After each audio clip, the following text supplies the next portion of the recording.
Well, how about that, everybody? Let's go! Yeah! Woo! Man, that felt good. I'm tired. I think we need to go. That was good. Good Woo! show. Good show, Mama, everybody. look We are at wiped that. out from yesterday. That was fantastic.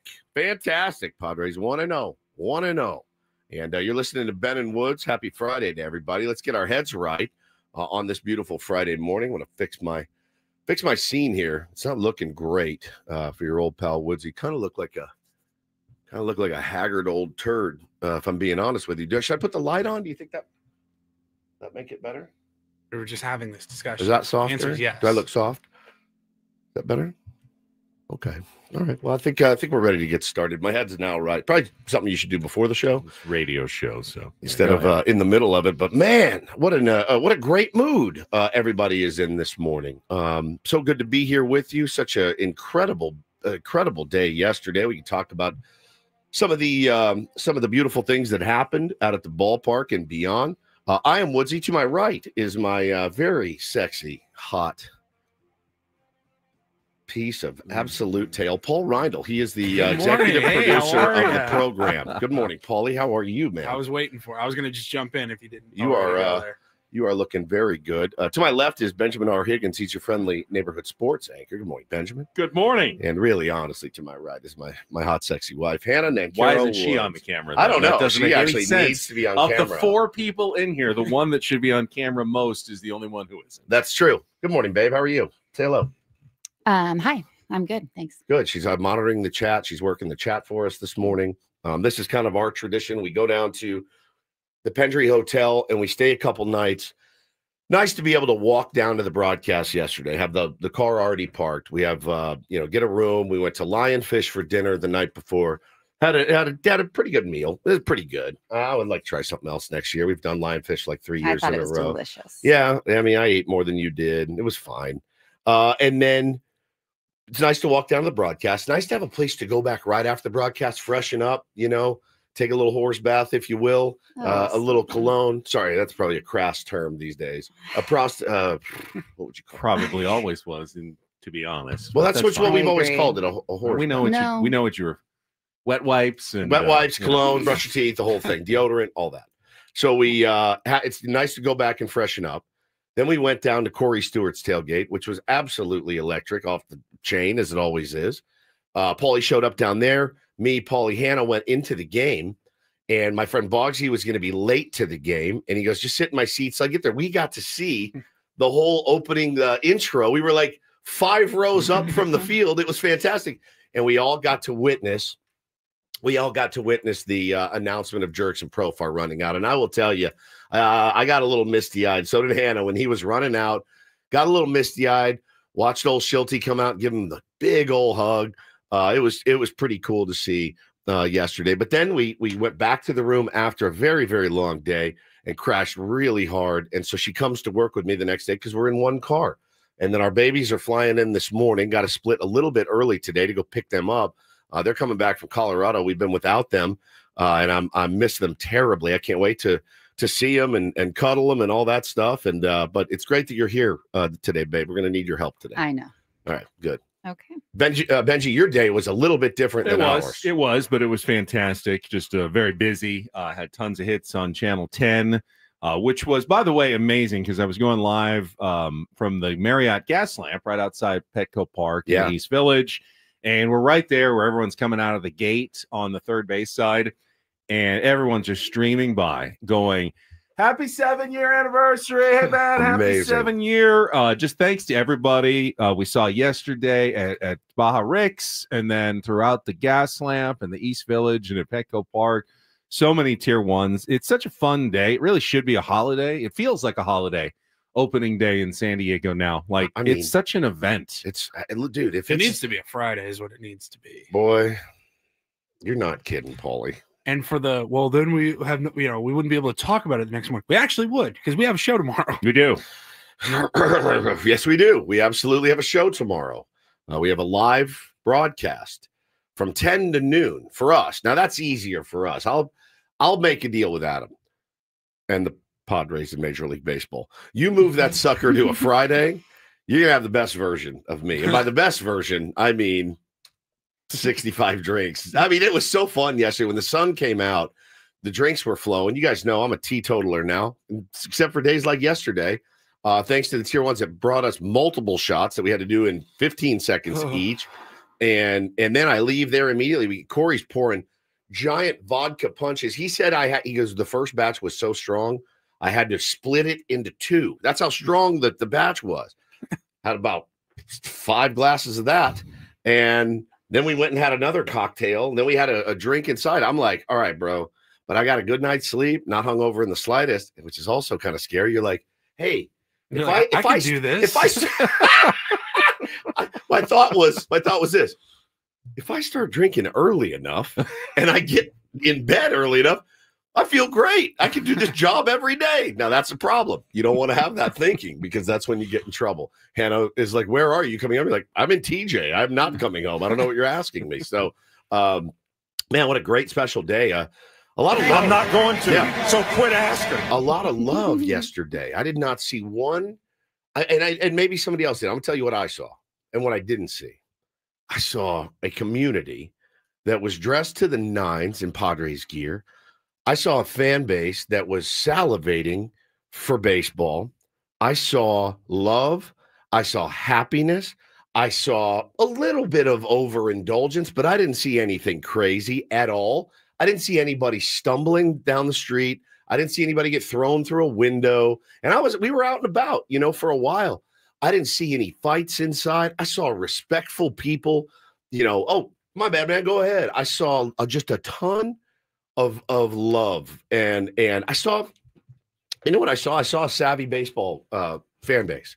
That's what I saw. I saw them cheering for the right people. I saw them cheering at the right moments. I saw them being kind to their fellow man. I saw them reveling in the ballpark and everything it had to offer.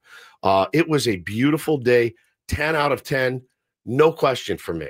And if you with the win also helps as well. So, it's always worse when everyone's streaming out after a tough loss on opening day, but a really great win that we can talk about this morning by the Padres. Had a little bit of everything. It did, honestly. Man. It really did. It was rad. It was a good baseball game.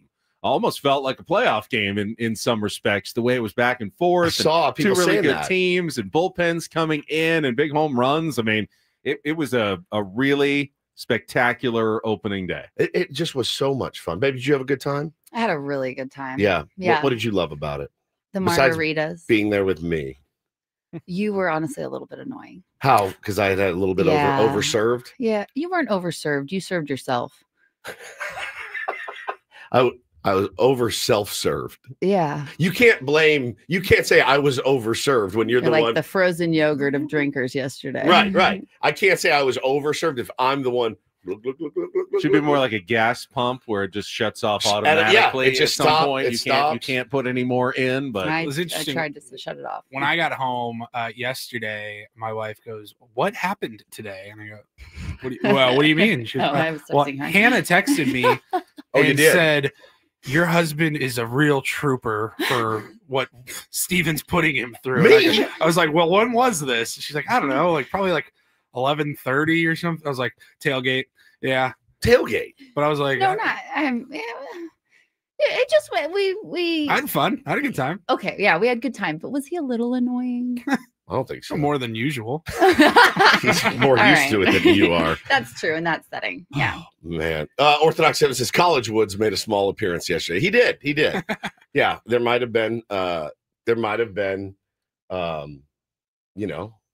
ripped a couple lung darts, which is what you do when you have a few cocktails. There were children coming up to you and you had to put aside your cigarette to take a picture with them. I was a little.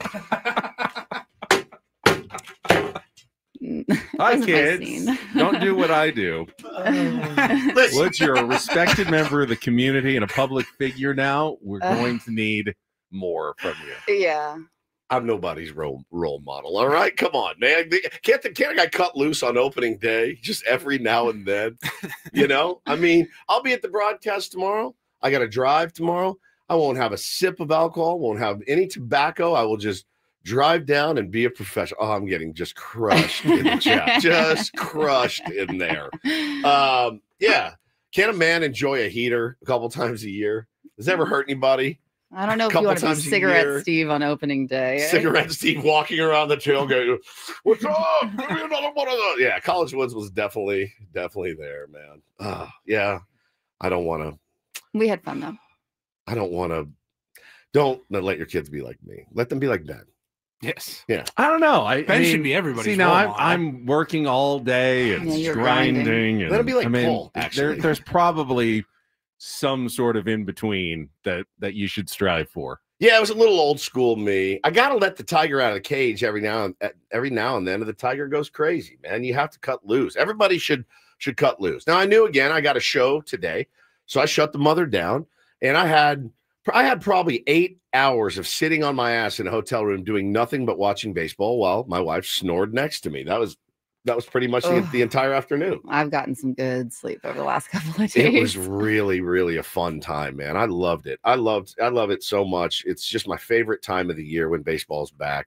And then I got to lay there, Ben, and watch the rest of the Padres game, then right into the Dodgers-Tigers game, and then right into the Diamondbacks-Cubs game. I mean, I could not have been happier. I watched 1 second of the NCAAs last night, so I hope you guys are ready to have a riveting discussion on that. Oh, God, that comeback by Texas Tech last night in overtime. Did they? 16 in the second. They did. Did they? They did. I didn't watch actually much either. Arkansas lost after being up 13 with 4.5 minutes. Does that mean Texas Tech won? Yeah, Texas Tech. Texas Tech was down like 16 at one point. They're down 13. Let's go, Red Raiders. To the Elite Eight. So, yeah, I don't think we're going to talk a ton of basketball this morning because I didn't watch it either. So, yeah, good. Yeah. Okay. It's going to be baseball-centric. It's going to be Padres-centric today. And you're just going to help us get to 10 o'clock because we're all at some point going to hit a wall. Yeah. I think this morning. I think that's probably fair to say. Yeah, But, again, yesterday was magical. It was truly an experience I will never forget from like 6 o'clock in the morning until I think I left downtown about 7:15, 7:20. It was pretty incredible. Now, Prolific in our chat says, why is Ben's hat oversized like that?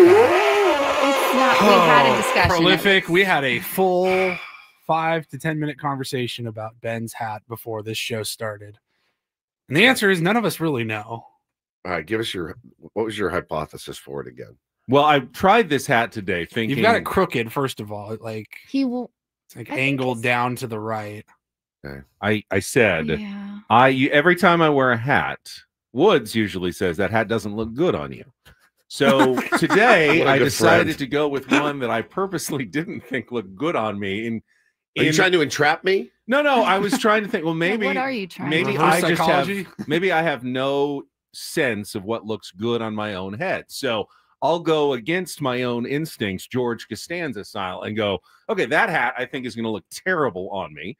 And I picked it this morning just in the sense that, well, maybe I'm wrong and maybe this one will be right. But if you look in the chat, my big oversized hat, it's not, I mean, this is a standard hat to fit my head. Anything smaller would not fit my head. So I can't get a smaller hat. That's a fitted hat. That's your size. It's a fitted hat. It's for you. It's your head is square, and that hat is square, and it's got the bulbs on the side.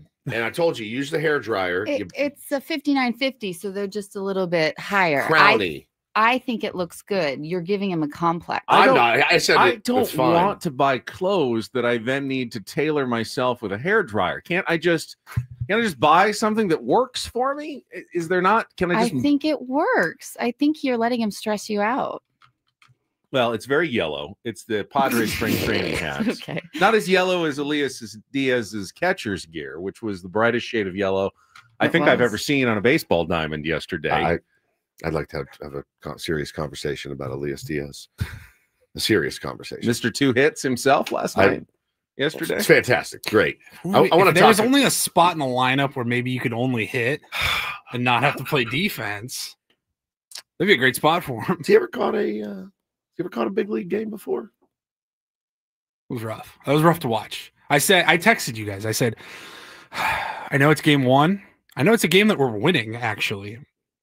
but I can already tell the catching position is going to infuriate me. Y'all are I don't know if it's going to be malcontents. this weekend or next week or next month. It was one But inning. I know for it's me. going to happen. I was infuriated after one. It was a tough half first inning. It was a really tough half inning. Well, it's tough when you've got a knuckleballer on the mound. Oh wait, wait, that wasn't no. Matt Waldron. We'll have a conversation about it. Look, that's what we're going to do the whole season. We're going to nitpick things we don't like. It's a radio show. It's what we do. But there was a lot to like about yesterday's game, certainly. Boy, what happened to the 2 hits? That's it. You couldn't say anything to show. Well, I guess you missed 2 hits. Then what? Good line drives. I mean, hit the ball hard. Yeah, hit the ball hard. But it's a great game. It's a great game. So much to love about it. We will set the menu, which will be, again, Padres heavy on a Friar Friday, our first Friar Friday of the season. Put your hat on backwards. Backwards. Yeah, put it on backwards. Now he looks like the kid from Sandlot. Yeah, move it over a little bit. You want to get that You logo squints. lined up right With above your my nose. logo, There yeah. you go. It's not bad. Yeah, Is his head crooked? Is my head crooked? I think you look better with it backwards. I'm I not do gonna too, lie. I actually. love it. I'm a sucker for a backwards hat. Are you really? Mhm. Oh, nice to know after a decade. Huh. It looks good, man. I really don't like it, but that's fine. appreciate your input, everybody. Sandlot, Ben. Friar Friday, we'll tell you what we've got and the special guest that is coming up on the show at 8:35 this morning. Year 8 of Ben and Woods is now underway. Lip Benskit. Lip Benskit. I did it all for the nookie. Come on. Oh, that's so good.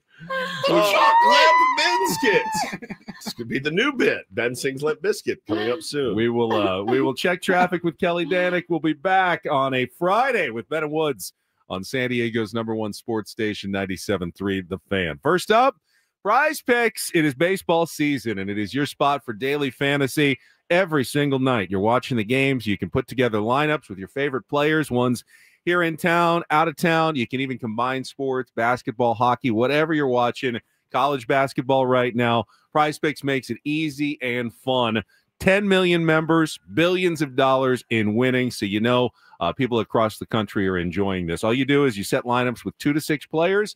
You pick more or less on their stat projections. You can win up to 1,000 times your cash. Look for special squares. Yesterday I had Cooper Flag, more than 1/2 of 1 point. It's easy to come through on those special ones.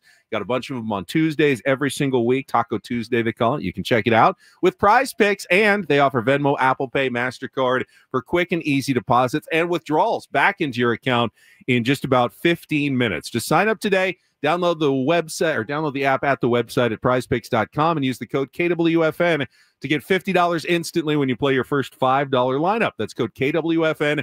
Get $50 instantly when you play your first $5 lineup at Prize Picks. Run your game. Must be present in certain states. Visit prizepicks.com for details.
Hey players, things are about to get real here in San Diego.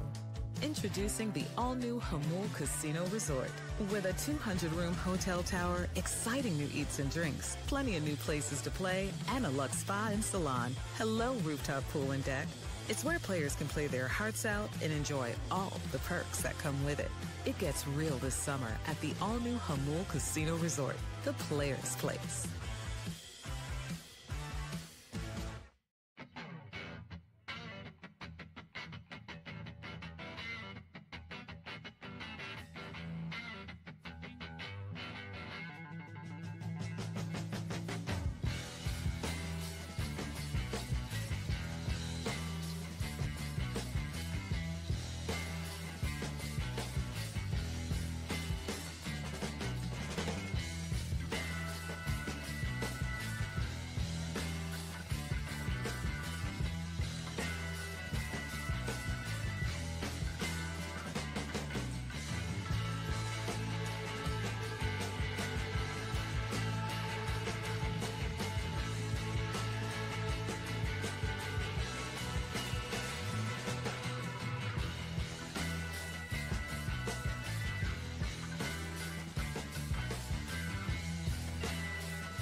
It is Friday with Ben and Woods, and we got a very Padres-centric show today, including coming up in just a couple of minutes, our first Padres wrap-up of the season, a victorious Padres wrap-up, and we will get all into the details of yesterday's 7-4 win over the Atlanta Braves. Take your pants off. It was fun. That was very satisfying yesterday. So satisfying. Very satisfying game. The best. Loved it. Against a team that you picked, if I'm not mistaken, yesterday to win the National League. Yeah, I believe that's right. Yeah. Yes. The Atlanta Braves. So that's a really good win for your San Diego Padres yesterday. So we get the highlights from Jesse and Tony and our Padres wrap-up coming up in just a couple of minutes. 7 o'clock hour, we have Don't Do This on a Friday. More Padres talk. And then in our 8 o'clock hour, our first Friar Friday of the season, we will be joined by the Padres president of baseball operations and general manager. That's correct. AJ Preller is going to be with us today. Take a little victory lap. It was a very quiet offseason for AJ, and he's relying on a team that really is we talked about this yesterday. Consistency is really one of the things that Mike Schilt and the Padres are leaning on going into this year. Day one is any indication. That was a team that took what they did last year and ran with it. No fear when you're down a run late in the game. Yep. I don't know if we have the sound from Jackson Merrill that we got after the game, but we'll find it. We will find it. Essentially, though, he said, no, we never felt like we were. Well, I know we were down, but we felt like we were winning that game the whole time. Love it, man. Said, what did he say? He said, "We don't feel pressure, we apply pressure." What a quote from a 21 years old, first day of the season. You guys, Mickey Mantle, like this, insane. God, dude. No, we don't feel pressure. We apply pressure. Then they do. That was their brand last year. So nice to see them carry that into game one. And man, God, he makes me tingly when that kid talks, dude. We will play a little Take on Woods, 8:20. We got a Reindl Report in the 9 o'clock hour. And then we'll hit the weekend, except it's not totally a weekend for us, as we will be broadcasting live tomorrow morning again at Tom's Watch Bar, right there on 8th outside Gallagher Square. You guys tired of us yet? We'll be on from 10 to noon tomorrow. So you get more Ben and Woods, a little bonus coverage, and we can talk about tonight's game tomorrow. As you mentioned, we're going to have AJ Preller coming on at 8:35. Many in the chat are asking for unpaid shill Hannah and Carol Woods, my wife, to ask AJ Preller a question. Do you think you have it in you?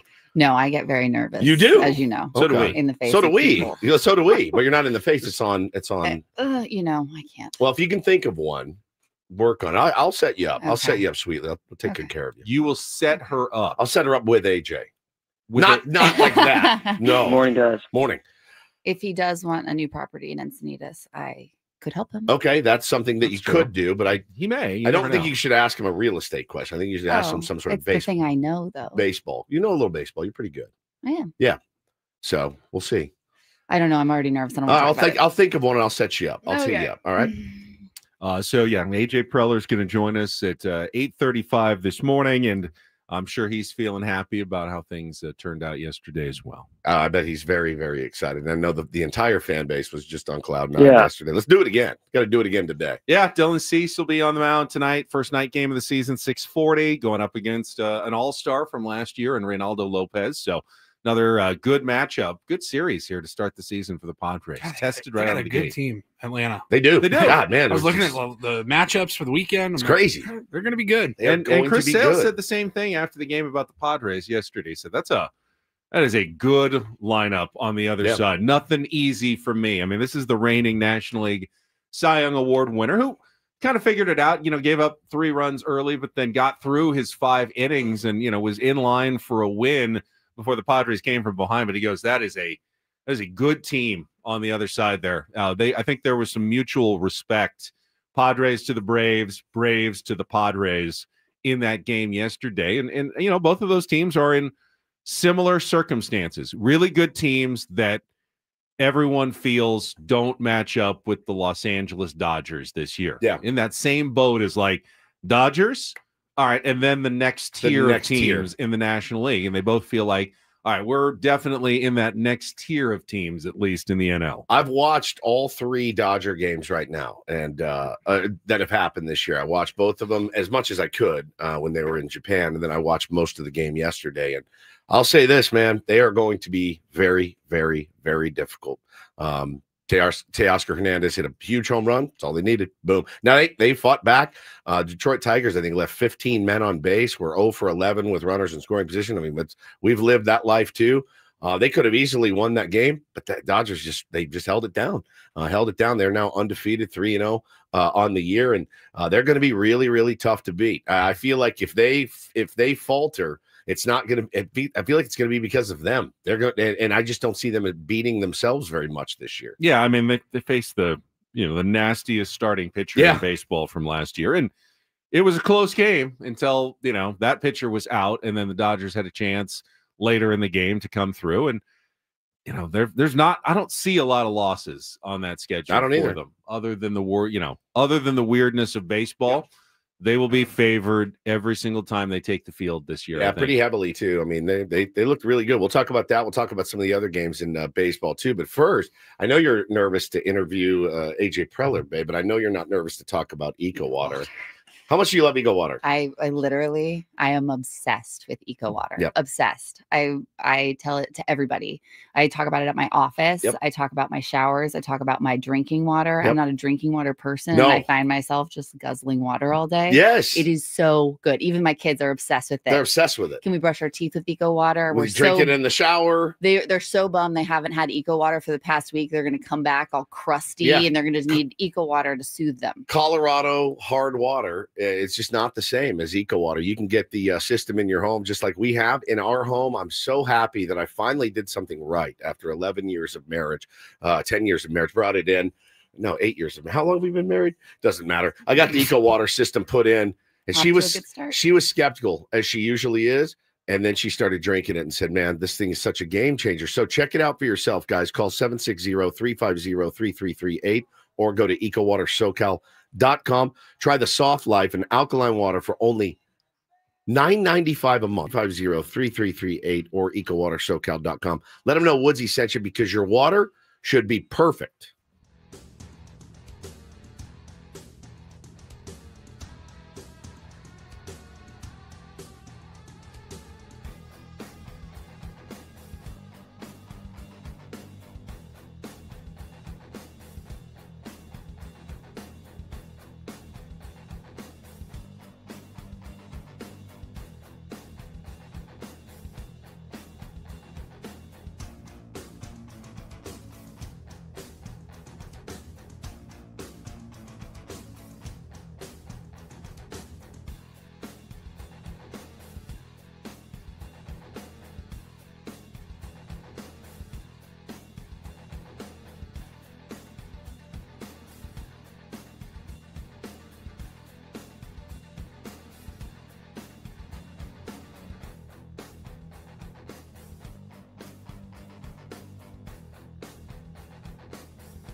Hey players, things are about to get real here in San Diego. Introducing the all-new Jamul Casino Resort. With a 200-room hotel tower, exciting new eats and drinks, plenty of new places to play, and a luxe spa and salon. Hello, rooftop pool and deck. It's where players can play their hearts out and enjoy all the perks that come with it. It gets real this summer at the all-new Jamul Casino Resort, the players' place.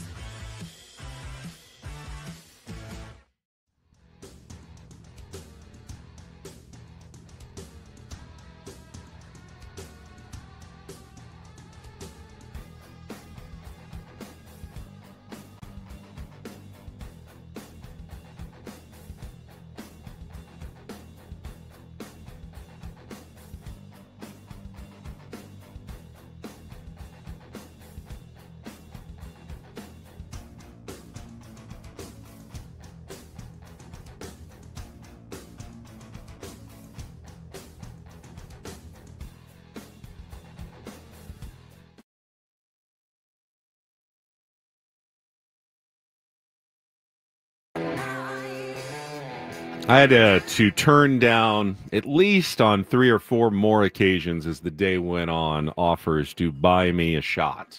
It really was constant all day long. I could not resist the peer pressure at Baja Rick's, but later in the day, I realized there's no way I'm going to make it through my workday. Correct. If I continue at this pace. Tier 1s, I love you so dearly. Everybody that was there yesterday morning. Here's what I need, though, for the next time that we're out at a remote and shots are being brought to us, which we do appreciate so much. I need you guys to all get together and get on the same page so that we can keep the same types of alcohol. I can't do a shot of Jameson, follow it up with a tequila shot, and then, here's another shot of Jameson. Another Irish whiskey. Oh, my God. I know you said you didn't see too much bad behavior. That it was, and for the most part, people were very well behaved. But by the end of the game, when I was there, 5, 6 o'clock at night, there were a few people who had probably had a 1 or 2 too many. Which a group of 3 guys who had come in to Soleil right there at the gas lamp where I was broadcasting live. They were sitting at a table. I think they all had like scotch on the rocks, and it was not their first.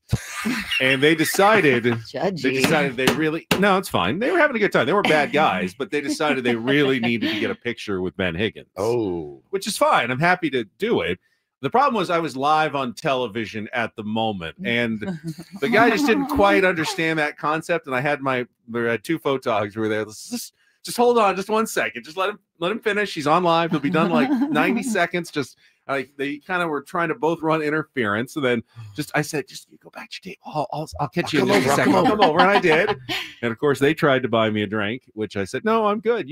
You have another one because you need to finish your day strong here. But I appreciate all the tier 1s yesterday and all the love that we got. It was fun. It was really a special day. The Pod Squad and the Fryer bringing us a cake was one of the most special surprises. I had no idea that was coming, man. It was really, really beautiful. So nice to have all the tier 1s out there. And look, you guys made us look so good in front of all of our bosses. Every boss was there yesterday. Sales manager, the clients were there. Clients were happy. Baja Rick was elated. And you guys just make us look so good, man. And it was really special to see you guys out there from the minute we kicked off the show. It was when crazy. Baja Rick shows up to start cooking our lobster that morning, and he looks around and there's like 3 people there, it ain't a good look. That's not a good look. When he shows up, though, I think I saw him walk in about 7 o'clock, and that place was packed. It was jamming, dude. And I'm like, this is what you get with the Ben & Woods program. I'm an anxious fella. I am an anxious guy, and I worry about things that are out of my control a lot. I can't control how many people show up to a remote, but I worry about it every single time we have a remote. And yesterday I was worried, and then took about 3 minutes for my fears to be assuaged, Ben, as I walked in and went, the tables are filling up. We haven't even turned the mic on yet. So it feels so good for us. Thank you. You keep that kind of stuff, man. Like if you like our show, that's the kind of stuff that keeps it going. That's how we are able to keep our jobs for the next however long we do this. But it was awesome. And plus you guys are just so kind and sweet and brought us gifts, and it was great. It was just a great day. I loved it. I can't wait for next opening day, man. It was amazing. All right. I actually did. Oh yeah. You've got your loose cannabis shirt on. Oh yes. Oh, shoot. I should have worn Ben's loose cannabis. I actually did not because I was working. I have not, and I kind of saved it for this moment. Didn't get to hear Jesse's calls, like the Gavin Sheets home run and everything. Twitter. Yeah. And I didn't listen because I knew I'd get to do it this morning. So after traffic, first Padres wrap-up of the season coming up next, and we'll get into the details of yesterday's 7-4 win coming up here on 97.3 The Fan. From the 855 Get Ross Traffic Center, protecting San Diego after accidents or injury, here's Kelly Danick. Traffic is sponsored by Crystal Geyser, Alpine Spring. Just one accident to mention here, northbound side of the 163, right at the westbound 8 connector ramp. This vehicle went off the roadway, got stuck in the ice plant over to the right shoulder. I've taken that route numerous times. I can see exactly how that happened. That's northbound 163 at the westbound 8. Just take it extra carefully there. Fortunately, very quiet elsewhere around the county.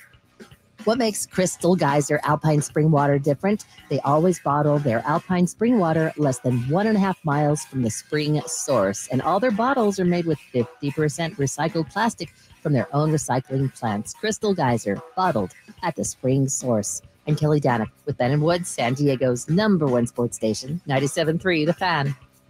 I love winning, man. I love winning. You hear what I'm saying? It's like better than losing. Oh my God, I'm so stiff. Miss any of the Padres win yesterday?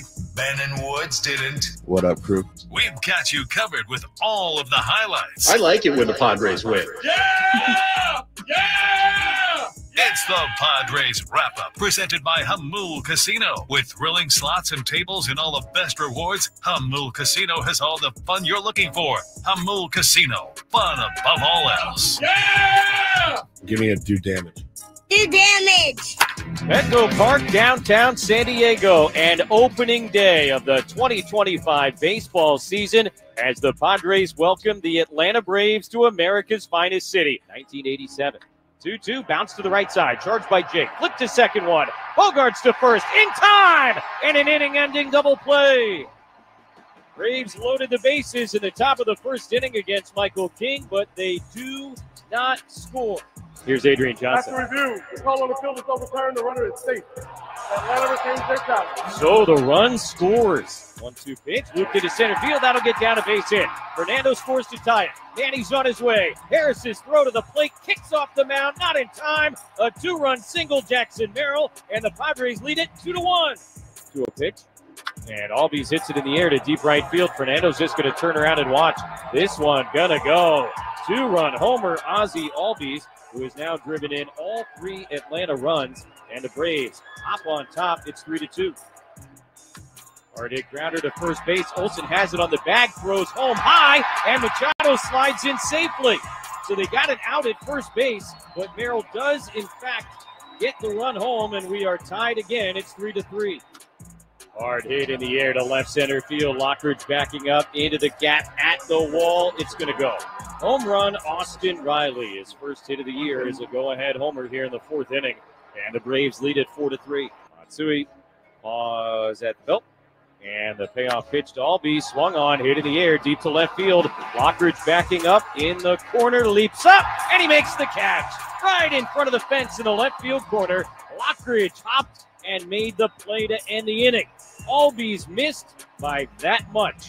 Cheek swings, sends it in the air, center field, straight away and deep. Harris is going back. He is at the wall, leaps up, and it's going to go! A home run! A home run! Pinch hit home run as Gavin Sheets ties it 4-4 here in the 7th. From Bummer, swung on, hit in the air to right field. Long run, Kelnick on the move towards the corner near the line, makes the catch. Plenty deep to get Hayward home. He will tag and score, and the Padres are back in front. It's 5-4. Job well done. And he swings, grounds it there up the third baseline. That's going to roll and roll. Fernando scores. Machado on his way to second base. It's an RBI double, his second double of the day, and the Padre lead is 6-4. 7-4 San Diego in the 9th. Here's the 2-1 pitch. Albies swings, grounds it to second base. Cronenworth backs up for the hop. He's got it. Throw to first is in time, and the ball game is over. Robert Suarez comes on to close it out, and a 7th inning to remember for the Padre offense as they come from behind and beat the Braves 7-4 here on opening day. After 38 come-from-behind wins last year, a major reason why the Padres won 93 and made the playoffs. They start 2025 with another come-from-behind victory, a late and close victory as they beat the Atlanta Braves 7-4 in front of a sellout crowd, and not only a sellout crowd at Petco Park, but the largest opening day crowd in Petco Park history, over 45,000 people enjoying a beautiful San Diego afternoon and almost like a perfect opening day. Yeah, it's just pretty much how you'd script it. I'm sure Michael King would have liked to have gone 7 innings and strike out 10. He only went 2 2/3 and had a little trouble with his command. But the Braves are a good lineup. You know, they knocked him out of the game. Alec Jacob got a huge out to get out of Michael King's jam there in the 3rd. And then Jurickson Profar made him work so much that then he ended up giving up the home run and some trouble. But after that, the bullpen was outstanding for the Padres. Kind of the unsung heroes of the game yesterday, Woods, with Yuki Matsui, Jeremiah Estrada. One pitch for Wandy Peralta, your winning pitcher on that one pitch you were just mentioning. That's something right there. Jason Adam, and then Robert Suarez pitching around an E and a walk in the ninth. The tying runs on for the Braves, but locks down his first save of the season as the Padres get the win. Well, I mean, let's talk about what we liked out of yesterday's ball game, and then we could talk about things maybe we didn't like and need to be cleaned up again. You know, it's game one. You did come away with a victory. We don't complain about victories in here, certainly, but I obviously loved the way that Fernando Tatis Jr. set the tone yesterday. I love how active he was. I loved him swiping 2 bags, and I loved our captain with a couple of doubles, also swiping 2 bags yesterday. How do you mention yesterday's game without talking about Gavin Sheets off the bench, revamped swing, brand new team, day one, gives your team that was to tie it, right? In the 7th, tied it. And led to a big inning. How about Jesse's call here? Harris is going back. He is at the wall, leaps up, and it's going to go! A home run! A home run! Double. Pinch hit home run as Gavin Sheets ties it 4-4 here in the 7th. Loved it, man. I was freaking out when I saw that. I want to echo. I think my favorite thing about the game yesterday, well, I mean, there's so many good things. Jackson Merrill was fantastic. Jackson Merrill, 4 RBI on the top of the first, bottom of the first. 4 RBI, and a sensational, almost home run robbing catch in center field. They kept it a 1-run game in the 5th inning when Drake Baldwin hit one deep to center. Jackson picking up right where he left off last year. The 5 stolen bases, though, 2 by Annie, 2 Tatis, and 1 by Xander. That's Mike Schilt. He is an aggressive manager. They're going to push it. They're going to put, as Jackson Merrill said, pressure constantly on the other team. That's a Schilt hallmark right there. Will it backfire occasionally? Sure. Yeah, but yesterday it didn't. You know, some close plays. Manny said he even thought he might have been out on one of them, but he didn't know if they didn't have a challenge. He thought his foot may have come off the bag, but they ended up stealing 5 bases. That was critical. Playing against a team like that will drive you crazy. I mean, it will absolutely drive you crazy when you have guys that can put the ball in play. They're constantly moving. You're in the infield, and you're going, all right, they got first and third. He's probably going to go, but look who's at the plate. All right, you cover. Now I cover. Then he goes the opposite way. It truly is maddening, and it's so hard to do. And that's Schilty baseball. And really, that's the Cardinal way, man. That's when you want to see it in action. That's what it is. I don't know why it surprised me, but in the 7th inning when Jason Hayward was the pinch runner, I didn't expect him to be a pinch runner very often this year. Well, when it worked out. When it was 3-2 and runners were going to be going, he's like, all right, let's get why not do it from the get-go? They threw over twice as soon as he came into the game. Yeah, I promise you there was a reason. There was a reason. It wasn't, maybe we should pinch run here. It wasn't like he was late. It was, I'm sure, if this count gets to 3-2 and we're putting runners in motion, then we will pitch run. Otherwise, let's save that bullet for later. But if we get to 3-2, we're going to put him out there. Now, and it worked. That's partly first to third and then scored. That's partly because Brandon Lockridge was in the starting lineup. In days when he's not starting, that'll be Brandon Lockridge's role to come off as the speed late in the game. And when he's not there, that leaves the Padres a little lacking in terms of the pinch running department. I don't think you'd always pick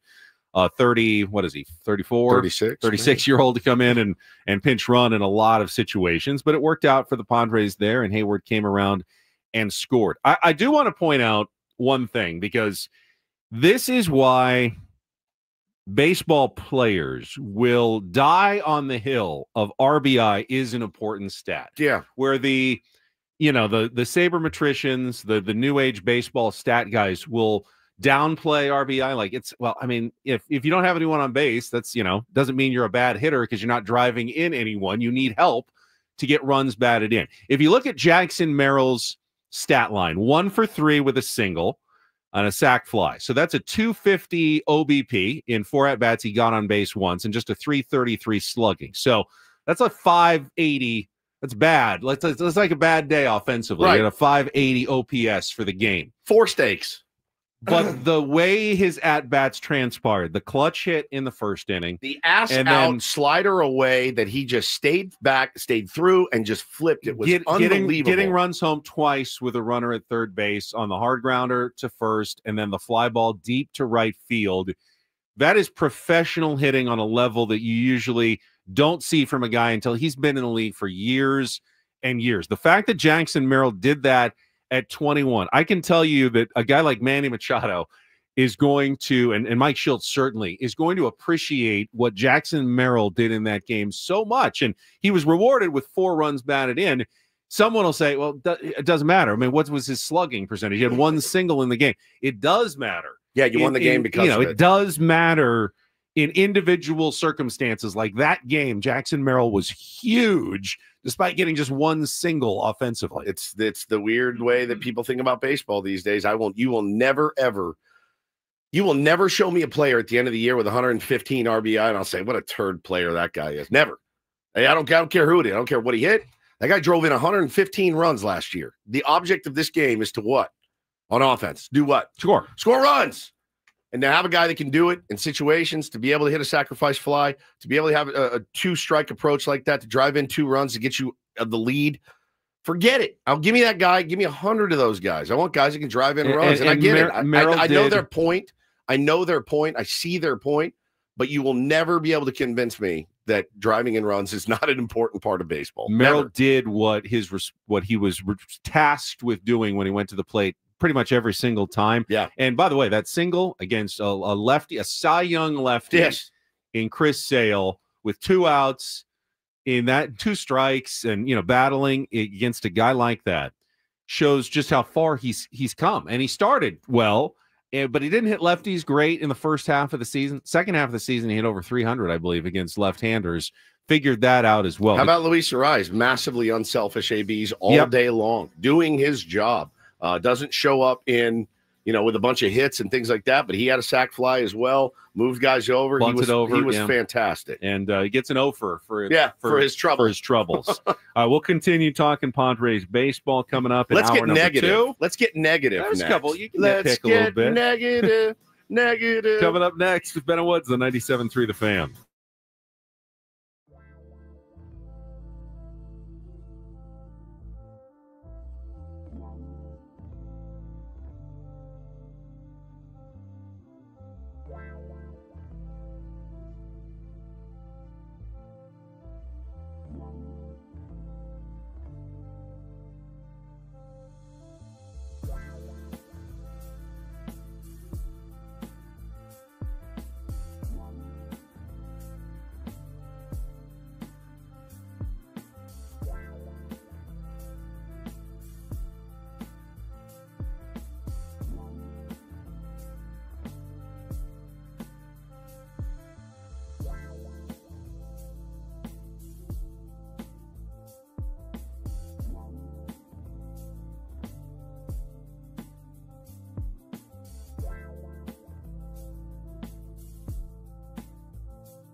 You're really going to do it. You're going to try to get negative after that day. Sure. 7-4 win, opening day, all the good vibes. And you want to rain on the Padres parade. I don't want to rain. Maybe just morning. Just sprinkle. What's the matter? What are you babbling about over there? Don't question your ability to be negative. I am got a PhD in pissing and moaning. Oh, I know. As do you, though. I do not. Yeah, right. Fairly negative. How about these umpires? My God, one spring training with the ABS system, and I'm ready to just throw all of the umpires on the unemployment line. I'll say this. They're terrible. Second pitch of the game is right down the middle. Right down the middle, and Michael King does not get the call, and I started to twitch. I'm screaming. I'm like, come on. I'm like, oh, crap. That's next year. We actually, me, Paulie, and Hannah went up to, we didn't have seats for the game. So we went up to the Odyssey suite for I always feel weird. I've said this before. I always feel weird going in there. As you should. Right. You were unwelcome. Well, I was also intoxicated, but I was keeping it together. Then the game started, and it was Michael King strike. Michael King, 96. Right down the middle. Umpire's like, "Ball." I'm like, what? I go, it's right down the dick. And it's elbowing me. Don't scream. Right down the dick in here. And I was like, it's a baseball term. Yeah. And she said, just shut up. Just stop. And, the bosses are in there, and they're kind of lurking over you. John from John and Tammy is down in the suite as well. And we're all having a grand old time watching the game. And the first thing I noticed, Ben, is Elias Diaz using a skillet? Did he tie a skillet onto his hand? And is he trying to catch Michael King's nasty ass movement with an actual cast iron skillet tied to his hand? It's the first game. Maybe the glove isn't totally broken in yet. All right. New glove, new season. Counterpoint. Maybe on the first game of the year, you use a glove that is broken in. Anything you throw, I will rebut right at you. I mean, ball's hitting him in the bonk, clank, bonk, clank, bonk, clank. He's shifting over, clank, clank. And here's the thing. Michael King did not have his best stuff yesterday. Only made it 2 2/3. That matters. That matters. If Elias Diaz right now is looking like he knows what he's doing, Michael Kingman has more confidence. Paul, who put together this highlight John reel? Boy. John Boy did it. That was all the first inning. That was the first inning. I'm rocking back and forth like in a straitjacket. Like, somebody get him out of there. Did he lose an eye last night? Like, what's happening? His depth perception's off. Get him out. Now, Michael King wasn't exactly sharp either. No, with his he command, wasn't. But again, a pitcher, I feel like a pitcher is more likely to, I mean, that one right there, but catch the ball. Just catch it. I feel like a pitcher is more likely to get locked in if the catcher doesn't look like he's never caught before and is using a cast iron skillet behind the plate. I mean, it's right there in the position name. Catcher. It so reminds me of my little league. Yeah, you know what it reminds me of? Paulie and I went out to fantasy camp a few years ago, the very first one we ever went to. And they do the thing where they say, what positions does everybody want to play? A couple guys sign up. They say, I want to be a catcher. So I was talking to one, and I said, have you ever caught before? He goes, never. I go, you're 50. And he goes, yeah, I've never caught. I always wanted to. And I go, why don't you try left field? If you've never, just try some other positions. I said, it's so demanding. It's really hard. I go, by the way, the pitcher's throwing the ball at you. There's an umpire leaning over, breathing into your ear, and the guy's going to swing and miss. You're going to close your eyes. You're going to clank. So I want to try it. Guess who had to pitch to him that day? I did. Guess who gave up 75 runs on 75 pass balls? I did. Guess who was throwing it right down the middle? And that's what it reminded me of. It took me back.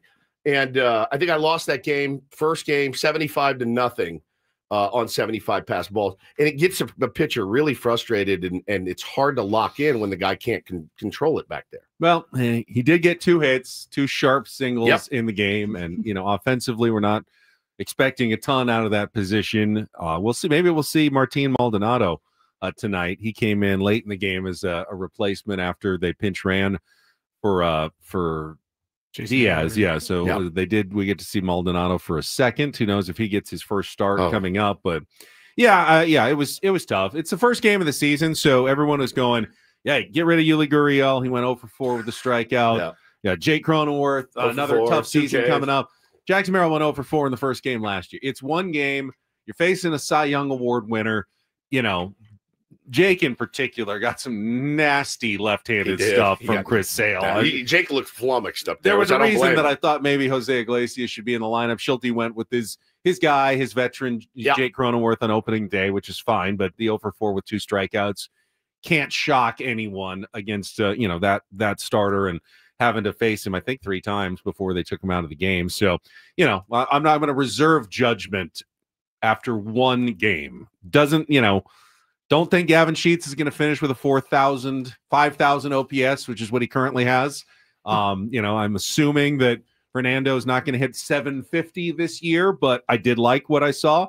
I also have to temper my criticism when it comes to the guys who had one not great game to start the season, but it was, definitely behind the plate, I think. I'll take the 2 knocks, though, from Diaz.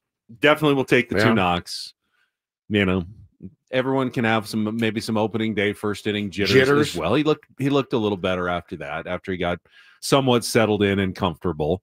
But he's also a guy that the Colorado Rockies let go last year. He was never going to be some savior who's going to be a top 5 catcher in baseball. That's tough. Man. This is a tough look. Fill in the position for another year until hopefully Ethan Salas is ready to take over on a full-time basis. So it doesn't make sense to sign a guy to a 5-year contract and, block Ethan Salas, but you do need to find someone who can play until your kid, who's just 19 years old, is going to actually be ready, or 18 years old is going to be ready to come up to the big leagues, which probably isn't this season, if we're being totally honest. And if it is, it's very late in this season at the earliest. Even next season is probably pushing him. What's the harm in starting him tonight? Behind the plate. Let's be honest. What is the real harm in starting him behind the dish tonight against the Atlanta Braves? Probably can handle Reynaldo Lopez. Lopez's velo is down a tick. I was talking to some Braves fans yesterday. They're very high on Dylan Cease against their team tonight. But then again, I was really high on Chris Sale against our team last night. So baseball is funny. You never know what can happen. But no, I'm kind of half kidding when I say what could go wrong with starting Ethan Salas behind the dish. Defensively, Ben, he's ready. I mean, he's ready defensively. He's ready to play. If he was hitting, if he could get in there and hit 250. Defensively, he was ready last year. Defensively, he looks unbelievable. I mean, he really, really does. And so, again, there's a couple other things to notice. Yeah, Gurriel did not look good. He did not have great ABs yesterday. I did see our buddy Clark tweet out something, hey, listen, if anyone's looking for a grain of something to chew on, bat speed actually looked pretty good for Yuli Gurriel and has come up a lot from, his last couple of stints when he was playing in the big leagues. It's something that he worked on. If he does end up barreling one, he can hit it a long way because the bat speed is there. So that's I guess, a small positive, but didn't look great in the ABs yesterday. Crony's going to be Crony, played fine defense. You know what I mean? Like the thing that bugged me to no end is the Xander error in the 9th inning. That just cannot happen. It just cannot happen. And I do wonder, too, in the 9th, Schulte, do we have somebody that's a skosh taller, maybe that can play first base? Because I do feel like somebody that's a skosh taller could make that play and not have to leap into the air like Luis Ariz. I mean, it's no joke. Like, the big target at first base is a real thing. First basemen tend to be your 6'4" types. Yeah. Just it gives them some extra reach on throws that are up. It's also why they teach infielders now, hey, if you're going to miss down, bounce it, and because you can always catch a bounce, but if it's too high, nothing the first baseman can do about it. But I'm telling you, I mean, that play from Xander, it was a clean pick, like picked it clean. Body's moving in the right direction, just gets under it. It works underneath it, as Mudd always says, and the ball just sails on him. And it's like, hey, man, this is the 9th inning. This is that's an out we need every single time, 100% of the time. Turned what should have been a stress-free 9th inning into Robert Suarez into a 24 pitch. He also got squeezed by the umpire. Schulte got hot. There was that pitch, the changeup that hit the corner. Nasty. Should have been a strike 3. Now he got the guy out. But, that's a couple more pitches you got to throw. And, who knows? Is Robert Suarez even available tonight? Early in the season, you don't really want to go back-to-back days for a guy who threw 24 pitches. So, the bullpen is already a bit taxed after the first game of the season. 100%. I mean, your starter only goes 2 2/3. It's going to be important today for for Dylan Cease to go out and give you some length and some girth on the mound tonight. He's the right guy for it. I mean, if you're looking for someone to eat some innings, Dylan Cease generally pitches deep into games. Kudos again to Yuki Matsui for a really, really nice outing yesterday. I mean, you got to give credit where credit is due. Yuki was fantastic yesterday. Wandy came in, got the one ground ball he needed, ended up vulturing the win, which, again, when we talk about pitchers' wins not meaning very much these days, come in, get one out, and got that ground ball he needed. You know, Padres win. It was great, man. I loved it. You know what I loved seeing this team do yesterday? I was watching at the same time I had the Yankee game on, and Devin Williams was in to close the game. And who are they playing? The Brewers? Yeah. Does that sound Brewers. right? Yeah. That's correct. So they're talking about how the Yankees really just rely on the 3-run homer. And they're actually, no, it was the Dodger game. They were talking about Gleyber Torres now being a part of the Detroit Tigers. And he said, this is going to be different for Gleyber. In New York, you get on, you wait for somebody to hit a home run. You're not run. They don't send a lot of guys. They don't run a lot. He said, Detroit, they're going to be moving. So Gleyber actually was stealing third base in the 9th inning or something. And he said, this is the different styles of baseball that teams play. The San Diego Padres yesterday, Ben, and moving forward, that's what they do. They get guys on, they get guys over, they get guys in. They're not afraid to play from behind. They don't wait for the 3-run homer. They play a different brand of baseball. And I got to tell you, it's friggin' satisfying to watch. I love that kind of baseball. And everybody believes in the next man up theory. I don't love Luis Arraez sacrifice bunting a couple of times yesterday, but against a Chris Sale and you got a guy on in front of you, I'm not super mad at it. I'm really not. He was in the right situation for a bunt. Yeah. He wasn't trying to like get on base, right? Start something. Like he had runners on the bat. Like, you know, I understand it. I trust that guy. I trust him and his approach and what he thinks he needs to do 100% of the time. I thought the exact same. I was watching it and I go, if he thinks it's the right situation to bunt there, the hit king. I don't think Mike Schilt told him, guys, we got to bunt here. Guys, we have to stop. Decided that. Fans, you have to stop tweeting that. You have to stop tweeting it because on no planet is Mike Schilt giving Luis Arraez a bunt sign. On no planet. Never. He doesn't. You know how much I bet Mike Schilt talks to Luis Arraez about hitting? Zero. Zero. I bet he never says a word to him other than, hey, bud, have some fun today. Never. I know. Hey, if you get a chance in the first to lay one down, I want you to do that. It's never happened. It's never going to happen. I'm not trying to be a jerk. I'm just telling you. I've talked to Skip about his approach when he had Luis Arraez. He goes, what am I going to tell him about hitting? I don't see a word of that guy. Do what you think you need to do. He knows if he needs to go to left. He knows if he needs to pull it. He knows if he needs to lay one down. There's certain guys you don't mess with. He's one of them. So don't tweet it. Makes you look foolish. They're not doing that. Want to talk about some of the other games in Major League Baseball on opening day yesterday as well, including the rest of the National League West, how those teams looked. We can get to that coming up at the bottom of the hour. Up next, though, we got Don't Do This, and Major League Baseball and their technology department was wearing it yesterday around the time of the first pitch of the Padres game. I'm telling you, man. What are you guys doing out there? We can get into that and more coming up after a check of traffic with Kelly Danig. Ben and Woods continuing on San Diego's #1 sports station, 97.3 The Fan. Well, listen up, homeowners. Don't go through another year with all that high-interest debt. Let Loan Pronto wipe it all out now. With their rapid equity loan, makes it easy to pay off all your credit cards or tackle that 2025 home improvement project. Get cash in your pocket fast, no appraisals, no paperwork, no waiting. With their AI-driven technology, you can get approved and funded in as little as a day. I've told you about the client that got $150,000 approved in under 24 hours. They paid off their credit cards, 2 cars, and a personal loan, getting themselves out from underneath, saving over $1,500 a month. Low fixed rates, lightning fast transfers. You can do it too. Consolidate your debt, improve your home, take control of your finances today. Imagine next Friday, you are credit card debt free. How about that? Don't wait. Call Loan Pronto 619-207-4336 or go to loanpronto.com. Get your free rate quote now with no hard credit pull at 619-207-4336 or loanpronto.com. Equal housing lender, NMLS 1661781, subject to lender approval, NMLSconsumeraccess.org.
Hey players, things are about to get real here in San Diego. Introducing the all-new Hamul Casino Resort.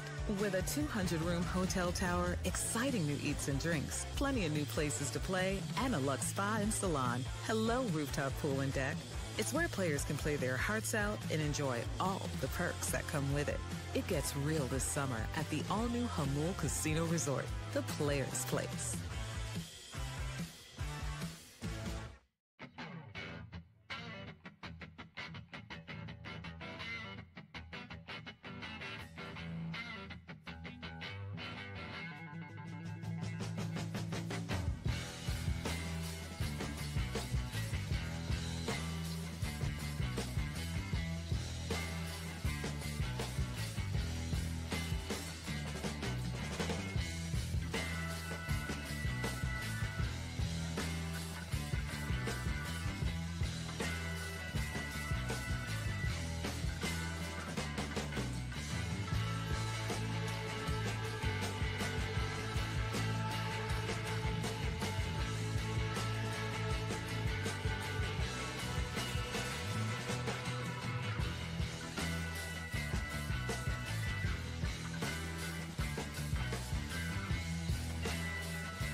This could be an opportunity to re-record any of those sound bites. They've worked very well for us for 7 years now. Right. 7 years in a day. That's a segment we started within the first month of the show or so, and it's gone on strong ever since. And people were wondering, whose voice is that? They often want to know. That is Hannah Nancarrow Woods. There she is. Says it. Sweet angel. What does it sound like live? This. All right, hold on. You just stepped on. Sorry, it. I didn't know. Here we go. Do it clean. Don't do this. There it is. Go fresh. You can Sounds update so familiar. it. Yeah. All right, I will get us started. As the first games of the season were getting underway yesterday, including the Padres and the Atlanta Braves, I started seeing it in my feeds across the country. Fans irate as the MLB.TV app was down. You tried to click on watch the game. You paid your $150 for the season, watch all your out-of-market games, or in the case of Padres games, in-market games as well. And you got an error message at the start of the season that they were unable to. This operation couldn't be completed. MLB Media Player, MLB Media Client Manager, unknown context to $103D 42 DAC Media Client error 0 dot parentheses. Okay, that is. I mean, you're so excited for opening day. First pitch, you don't want to miss it. Pomp and circumstance, and that is. I can't even imagine the stress. I'm going to assume that the people who are in the technology, the MLB technology offices were running around like insane people. Like, what's going on? We tested this. We've worked on it. We upgraded everything. We were ready to go. And what is happening here? Tough scene. I hear at least twice a day that radio is dying. You know who was there for you, though, yesterday? Radio was. Old Jesse and Tony. Yeah, yes, didn't even miss a beat. No playback error for them. No. Just tune in and you can listen to the very, very dulcet tones of Jesse Agler and Tony Gwynn Jr. So good to hear them it was. For a few innings on my drive home yesterday. There was like a foul ball towards Tim Leeper at third. Yeah. He fielded it. He tossed it down the line to the ball girl down the left field line. And Jesse kind of went a little Kevin Harlan there. I wish I would have pulled it. He was like, and there's the ground ball. She scoops it up. What a play by the ball. Like, it was kind of like something Kevin Harlan would do in like the middle of a read or something, or a streaker on the court. Yes. Somebody tweeted yesterday, man, what an incredible job MLB is doing marketing the team. Started the season randomly in Japan, has a 10-day gap till actual opening day. That one I understand. You need the travel time and all that. It's important to go play in Japan. We do need to help grow the Dodgers brand. So, yes, it is very important we continue to send the Dodgers to Japan so they can own that entire country. Daily, like, multi-million-dollar marketing deals in Japan that they announce. See, no, like they don't announce them. Bob Nightingale announces them every day. Bob Nightingale just every day slurping off the Dodgers and their newest marketing deal. Oh, my God. They just signed a deal with the Japanese mayonnaise. This is going crazy. Oh, my God. Why is that surprising? Japanese shoelaces are on the board. That's what they should be doing. Yeah, bro, but I don't need Bob. Is he a Dodgers beat reporter or is he a USA Today columnist? Go look at his feed. I'm not making this up. Here's another one. Oh, my God, another deal. So the Japan series, that makes sense. This guy also says, you also have opening day on during the same day and time as March Madness. I saw that take yesterday as well. Like, why not pick a different day that you can just own and not go up against college basketball games? Do you agree with that, though? Yes. You think you'd rather have it on Wednesday? They could have done Tuesday or Wednesday. Tuesday or Wednesday. You don't have. I mean, it works out well. That feels like Friday. That feels like surrender. Move it on Friday. To move your biggest opening 16 games tonight. I think that feels like surrender. Moving it to a Tuesday or a Wednesday opening day. I don't know. You already do Wednesday day games all year long anyways. I mean, if the Padres had played a later game, because sometimes the opening day is like at 4 o'clock, and the Aztecs happened to be playing the Sweet 16 at the same time, I would have been losing my mind. Right. It didn't matter yesterday. I didn't care that I missed some basketball. Did that not happen 2 It did. days ago? It did happen. It did happen. It was the timing. It was a little bit of overlap. Because the Padres had the rain delay. Yeah, it did happen a couple of years ago. So it is possible that opening day can now coincide with the NCAA tournament. Yeah, well, and then they, of course, had the app issues. It was Now they got fixed fairly quickly, and I mean, I've actually never had a lot of trouble with the app. It's worked for me well, so I want to give them credit and be fair. But what went wrong yesterday? I got no idea. I imagine it's hard to stress test something in the off season. Like, hey, everything looks good, we're dialed in, and then all of a sudden, hundreds of thousands of people go at the same time, and something unexpected happens, and you got to react. We'll see if they can dial it in the rest of the season. We can forgive them for a 20-minute faux pas. No, listen, I get called a boomer a lot on this show, but old cable televisions never let your old pal Woodsy down either. It's rarely. I mean, it's expensive, but streaming. Like have you ever heard the expression "the cable is out"? Because I have. Yeah, it doesn't really happen much though during Padres games, does it? It's the streaming that gets you. The streaming gets us all the time. Listen, it's your world. I'll be here paying my $700 a month for cable and watching these games. I don't understand this whole feud that's going on between Stephen A. Smith and LeBron James. He does not like LeBron James. LeBron James does not like him. LeBron James just chewed him out publicly for ripping on his kid. You can go either way on that. Many people have said, hey, Bronny's a professional basketball player. Criticism is going to come with the job, and I do agree with that. That being said, there's a very clear I can't use the term. I saw an apology like just a few days ago from Stephen A. Yeah, look, I might have been wrong. Well, yesterday he went on First Take. And this war of words is going back and forth between them, but here was what he had to say yesterday.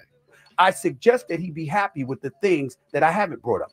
I never brought up really and never really discussed why you were not at Kobe Bryant's memorial service. I never really brought up or discussed why you did not attend Dwayne Wade's Hall of Fame induction when that man was directly responsible for you capturing a championship for the first time in your career. I brought up none of that. I didn't bring up the fact that even though when people had asked, you had alluded to what had happened tragically to your son, and thank God he's okay with his heart condition. I didn't bring up the fact that even though you couldn't go to the Hall of Fame induction of Dwayne Wade weeks earlier, you were out of the country on business. I didn't bring that up. That's your personal business. Okay? He just did, though. All right, so that you get the gist of it. He's doing the bit where it's like, no, Paulie, I never talked about that time I saw you take $20 out of Adam's wallet. Ben, I never talked about that time I saw you steal those Coachella tickets. I would never bring that up on the air. Come on. It's like, hey, shut up, man. But anyway, what happened? The don't do 4 this. years ago, Adam. The don't do this is for Stephen A. Smith, who was dead wrong. Kobe Bryant, or LeBron James was absolutely at Kobe Bryant's memorial service. I thought I remember him speaking. So if you get on there and you're going to do it, you better make sure that you've got the proof of what you're saying is correct. Stephen A. is he's a talented guy and occasionally has some really good stuff, but he is undoubtedly an opportunist. And he sees a market in going after LeBron. Is it because Skip is gone, basically? Maybe. He sees the attention that he's getting. He's getting all kinds of interview requests. He's all over everywhere. He's all over And he is an opportunist who is now taking He's advantage of the moment. Yeah, he's turned into Hawk Tua. Stephen A. Coin is coming out anytime soon, I'm sure. He's Hawk Tua now. It's sad, man. Yeah. It's sad to see. And I don't think he'd even deny it. I do think Stephen A. has a bit of a conscience, and that's why he'll apologize for something that's wrong where Skip may never have done so. But that's true. He's clearly That's right. I said it. He's clearly an opportunist. It's true. You know, he's made a lot of money on that job. He did come With out. all due respect, shut the hell up. He did come out and say, "Oh, I misspoke. He actually was there. I don't take back anything else I said, but that I was wrong about." So. You don't want to make an enemy out of me. It's my favorite. And I'm looking right into the camera, and I'm going to say it again. You do not want to make an enemy out of me. I'm not having it. So good. Kevin Durant, I think. Yeah, spit on that thing. All right, finally, some do this for a Friday. DD Mega Doo-Doo. Very nicely done by the San Diego Padres yesterday. Got to the press box, and very crowded press box on opening day, but there was one seat that was left empty with a beautiful bouquet of white flowers, and they had the spot still reserved for Bryce Miller of the San Diego Union Tribune, who, of course, passed away last week after a battle with cancer at the age of 56. He always used to see Bryce sitting there on the front row. Had a spot for years and years at Petco Park, and it was a nice, touching tribute by the Padres to remember Bryce yesterday on opening day, a day that Bryce loved to be at, just like the rest of us, you know, in San Diego. He was always there and always excited to start writing about a new baseball season. I thought that was a very classy move. You guys did. I wasn't here on Monday last or this week, actually. You guys did shout out to your family? We did. Okay. We did. I missed it. So shout out to Had a full segment for Bryce. Right. Good. Shout out to his family. Great dude. Incredibly classy guy. Love him, man. I always feel bad because I'm such kind of a jerk and he was such a professional, you know, but I always enjoyed every time I talked to him. And that is don't and do this for a Friday. That was Don't Do This with Ben and Woods on 97.3 The Fan. All right, we've talked about the Padres 7-4 win. You want to join us? We could try opening the phone lines, 833-288-0973. I'm kind of out of my mind. Although I do want to talk about some of the other NL West action on opening day as well. We can get to that coming up here at the bottom of the hour next on 97.3 The Fan. Hey, listen, I don't know what your weekend plans are, but if you're in the market for a new car or truck, highly recommend that you head on down to La Mesa and stop by Sedano Ford. See my pal, Manny Sedano, proud local and veteran-owned dealer. Got some really, really great deals for you. March is almost over, so I'd get in there ASAP. Ford F-150 Lightning, just $99 a month. The Bronco Badlands, one of my favorite vehicles on the road, just $275 a month. And, of course, the Ford Maverick gets you about 35 miles a gallon. Hits the road at $275 a month. That's more cash in your pocket for, less money you got to spend on gas. But the other thing I love about Sedano Ford is their service. They've got their mobile service. Will race right to you. If you need an oil change, get something looked at on your car, they will do it, man. So head on over to Sedano Ford in La Mesa this weekend. Again, if you're in the market for a new car or truck, your dream car or truck, let Manny Sedano and his local veteran-owned crew hook you up, take care of you Sedano style. They're going to work with you regardless of what your credit is, man. You can get in there and get the job done, drive out in like that brand new Bronco Badlands today, tomorrow. Head on over to SedanoFord.com. Check out the inventory. You will be cruising all the way home in your new dream car from Sedano Ford. Again, check out SedanoFord.com. Let them know Woodsy from 97.3 The Fan sent you, please.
Hey players, things are about to get real here in San Diego.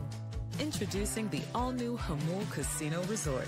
With a 200-room hotel tower, exciting new eats and drinks, plenty of new places to play, and a luxe spa and salon. Hello, rooftop pool and deck. It's where players can play their hearts out and enjoy all the perks that come with it. It gets real this summer at the all-new Hamul Casino Resort, the players' place.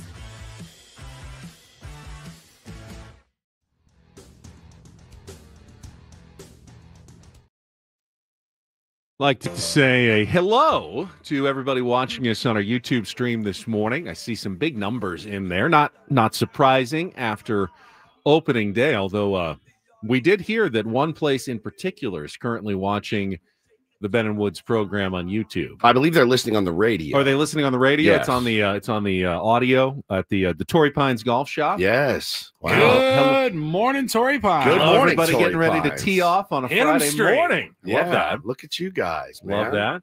This is very clear plugola right You guys now. are brown nosers. We are brown nosing. I mean, it's a city. I mean, we're supporting the city of San Diego.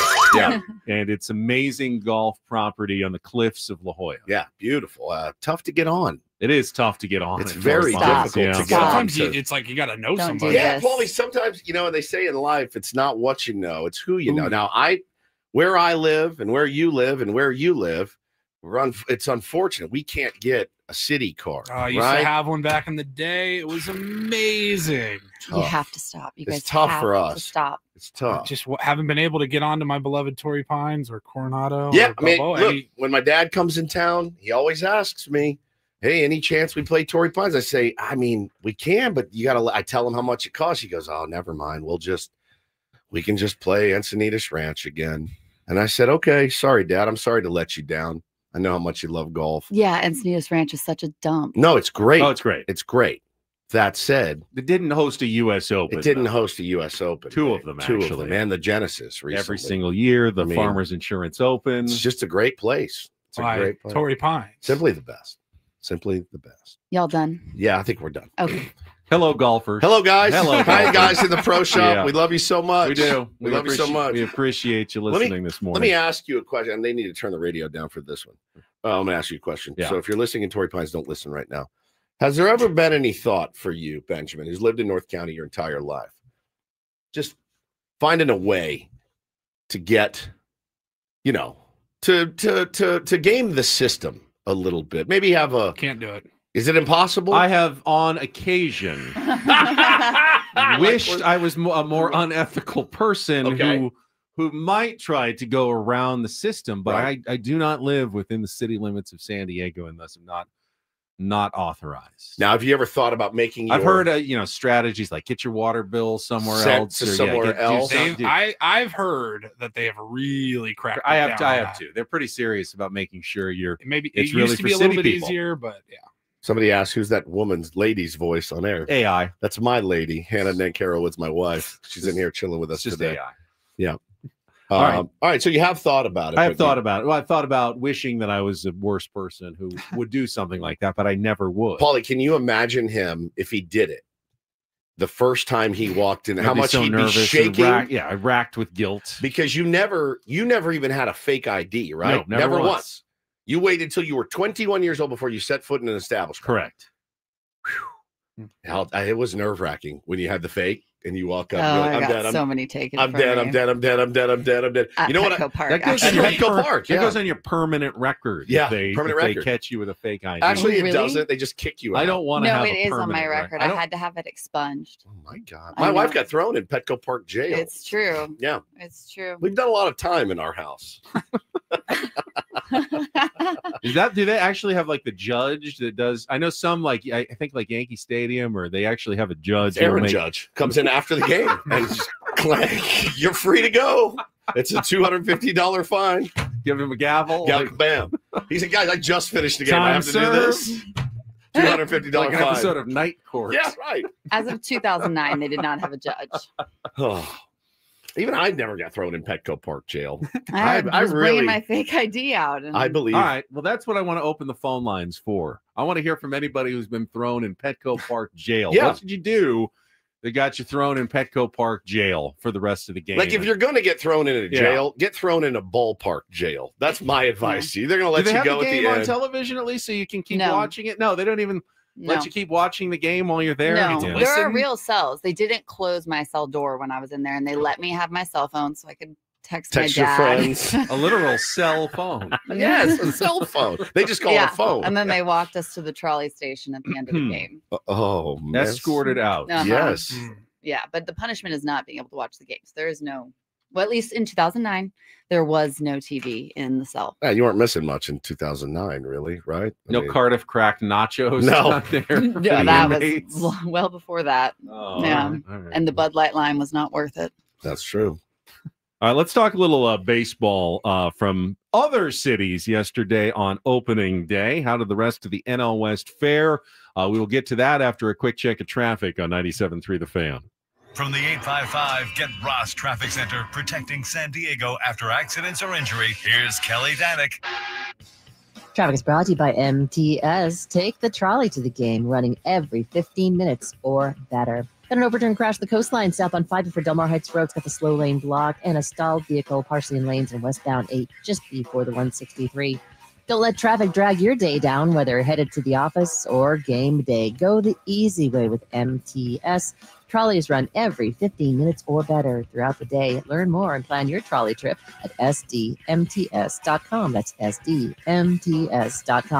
I'm Kelly Danick with Ben & Woods, San Diego's #1 sports station, 97.3 The Fan. Katie in the chat says her dad was ejected from a game by the home plate umpire. I'm assuming he was a fan, not like a ball player or a coach in the game, that the umpire just said, get that fan out of here. You're out. I think it's more significant that you were the fan that got thrown out.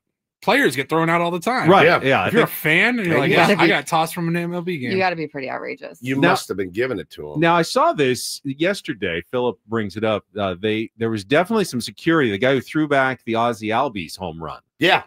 And you're not so. I know the rule is very clear. Don't throw anything on the field. You'll get ejected from the ballpark. I do feel there should be an exception for the immediate returning of the opposing player's home run. Yeah, right? As long as you don't throw it at the guys on the field, man. Yeah, I'm fine throw it with away that. from players, and I think you should be okay. But security went up there, and the fans started reacting like trying to keep them from. And I don't know what the ultimate ruling was in that case, but he got back in. Threw it back. He got back in. People in the chat are saying, okay, that's good to know that he didn't lose his tickets for the season or anything. Gus says he pegged. Whoa. He pegged the lady he was with. That'll seem right. That'll get you kicked out of a ballpark. Like just a bad throw. Steven. Sorry, it's Friday. Oh, did anyone, speaking of right field, did anyone notice the sign down the right field corner on the Jack in the Box foul pole? No. Right at the base. It's a big sign that says "slap some cheese" on it. Oh, they've leaned into Mud's famous saying when they talk about Jack in the Box on the TV broadcast. Now officially there on the wall at Petco Park, it says "slap some cheese" on it. He should get royalties. He should get royalties for that, man. 100%. I wonder if they hook him up. I need to get back to a game because I really didn't get a chance to walk around and really see any of the new stuff, try any new foods. But like, I wanted to go up to see the new Western Metal Supply building and the roof up there. Yeah, it was just so chaotic. So I was like, the day before we went down to the team store, and that looks amazing. I have to commend my wife only spending like $150 only on the kids. At 200 only on the children, not on ourselves or on new jackets for her. But it was really well done. It looks amazing. It does. It looks so good. I like the giant hat. Yes, the giant hat that spins. It's cool. Yeah. You got Polly, you'll love it. Yeah, it looks like they like doubled in size. It looks really good. They moved our beloved Bobby Cressy, Padres organist. He's no longer up in Western Metal Supply. He's on the 200. He's right next to the press box. So I told him right below. I could come. He said he was at least they were experimenting with the new location. They may move him around, but I did see he was in a totally different spot. I told him I could actually moon him from the press box. This is the bad behavior I'm talking about. That's true. That'll get me a run out of the press box for sure. Scott said, I was the first person ever thrown in Petco Park jail. At the second game, when the park opened in 2004, the cops told me I should frame my citation. Scott, if you're listening, Call in 833. He tried a second ago and then he dropped off. Call 833-288-0973. I told him call back. I want to know. I want to know what he did to get thrown in Petco Park jail, the second game in the history of the ballpark. Now, we did not hit a home run yesterday, correct? Yes, we did. Yeah, we did. Gavin Sheets hit one. All right, that's a free jumbo jack. Yeah, slap some cheese on Slap some cheese on it. Let's go. Leaps up, and it's going to go! A home run! A home run! Pretty big home run, actually. Pretty big home run. Yeah, we got one. They hit a couple, we hit one. Guess who else hit a home run yesterday? Shohei. I was watching it. Yeah, opposite field. I've never seen opposite field. How did Decoy react? It was so bad. Dodgers beat the Tigers 5-4. Ohtani cranks one out. Improving to 3-0. We'll also get you thrown out of the game. So, they're off to a fairly decent start so far. Yeah, that was the closest game yet. They only won by a run. They got out hit, but they did face maybe the nastiest starting pitcher in the game in Tarek Skubal, and they still ended up winning. So kind of tells you where the Dodgers are at early in the season. Now, the Diamondbacks are the team I think we're going to be following the most closely all season long in terms of competing with the Diamondbacks for a wild card spot. They started with a 10-6 loss to the Chicago Cubs yesterday in a high-scoring game. The Cubs scored early against Zach Gallen, 4 runs in 4 innings, jumped out to a lead. Diamondbacks came back, but then 3 more runs in the 5th, and the Cubs went on to the 10-6 win. Did you watch some of that game? I did. Late at night? I did. It was really weird to watch Zach Gallen really scuffle. There was one inning, Ben, I think he threw like 22 straight balls or something. He actually got gifted a strike by the umpire. And I won't say he was all over the place, but it was like nibbling, and he just missed. Walked the first 2 guys, was not looking very sharp at all. But I was watching that team, man, and they're scary, man. Ketel Marte is a superstar. He's leading off. Corbin Carroll followed up and got a knock. They've got Eugenio Suarez, who's a good player. He hit a home run. Yeah. He hit a tank yesterday. I mean, they're going to be a really, really difficult team. I was happy to see them lose yesterday, though. I need that to continue happening. Let's see. Elsewhere in the NL West yesterday, the San Francisco Giants rallied for a 9th inning win to beat the Cincinnati Reds in Tito Francona's debut as Reds manager. He had a tough day. Apparently, he needed like emergency dental work on opening day, then watched his team.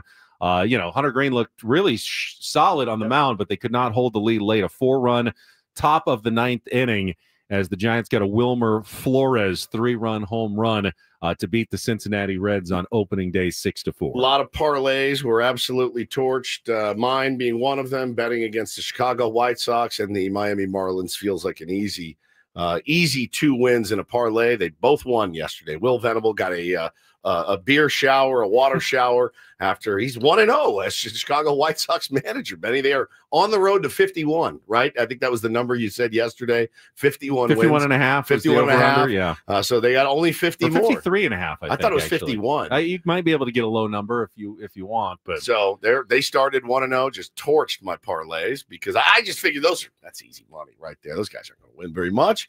And they both went out and won yesterday. And then does anybody know how the Colorado Rockies did? No.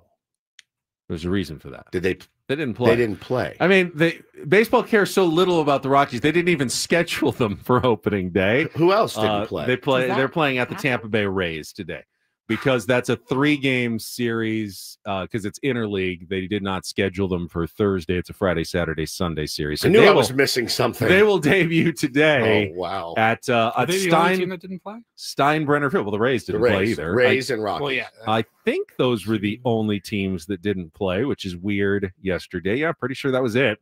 So they will make their debut, I believe, at Steinbrenner Field, where the Rays will be filling in this season with Tropicana Field all decimated due to the hurricane. And also, I've sent my heart out up the 5 to Anaheim many times. I do have some friends that are Angels fans. It's the first game of the season. You guys are getting your ass kicked so bad you have to throw in a position player, and you lose to the Chicago White Sox. I mean, that's about as bad as it gets. I guess the no phone policy didn't get them locked in for the Chicago White Sox. You just got bodied. You had to use a position player in game 1. It's I mean, it's not a dumb strategy. Why burn pitching when pitching is I know. No, it's valuable early in the season. You look up and you're down 8-0 to the Chicago White Sox. Yeah, it's not like, good. all right, it's not good. Things have gone terribly wrong. You've got a problem. You got a problem. Mike Trout. You got a problem. Mike Trout got hit on the hand his very first AB. He did stay in the game, but oh man, it always feels like a matter of time with those guys. Juan Soto singled in his first at bat with the New York Mets. Yep. Also walked twice. The OBP is good, but when he had a chance in the 9th inning with the game on the line against Josh Hader, struck out, and the Astros beat the Mets 3-1 on opening day for the new look New York Mets. The Phillies, Mackenzie Gore, former Padre, absolutely dominated. One of the best opening day starts in history. 6 innings, 13 strikeouts, 1 hit.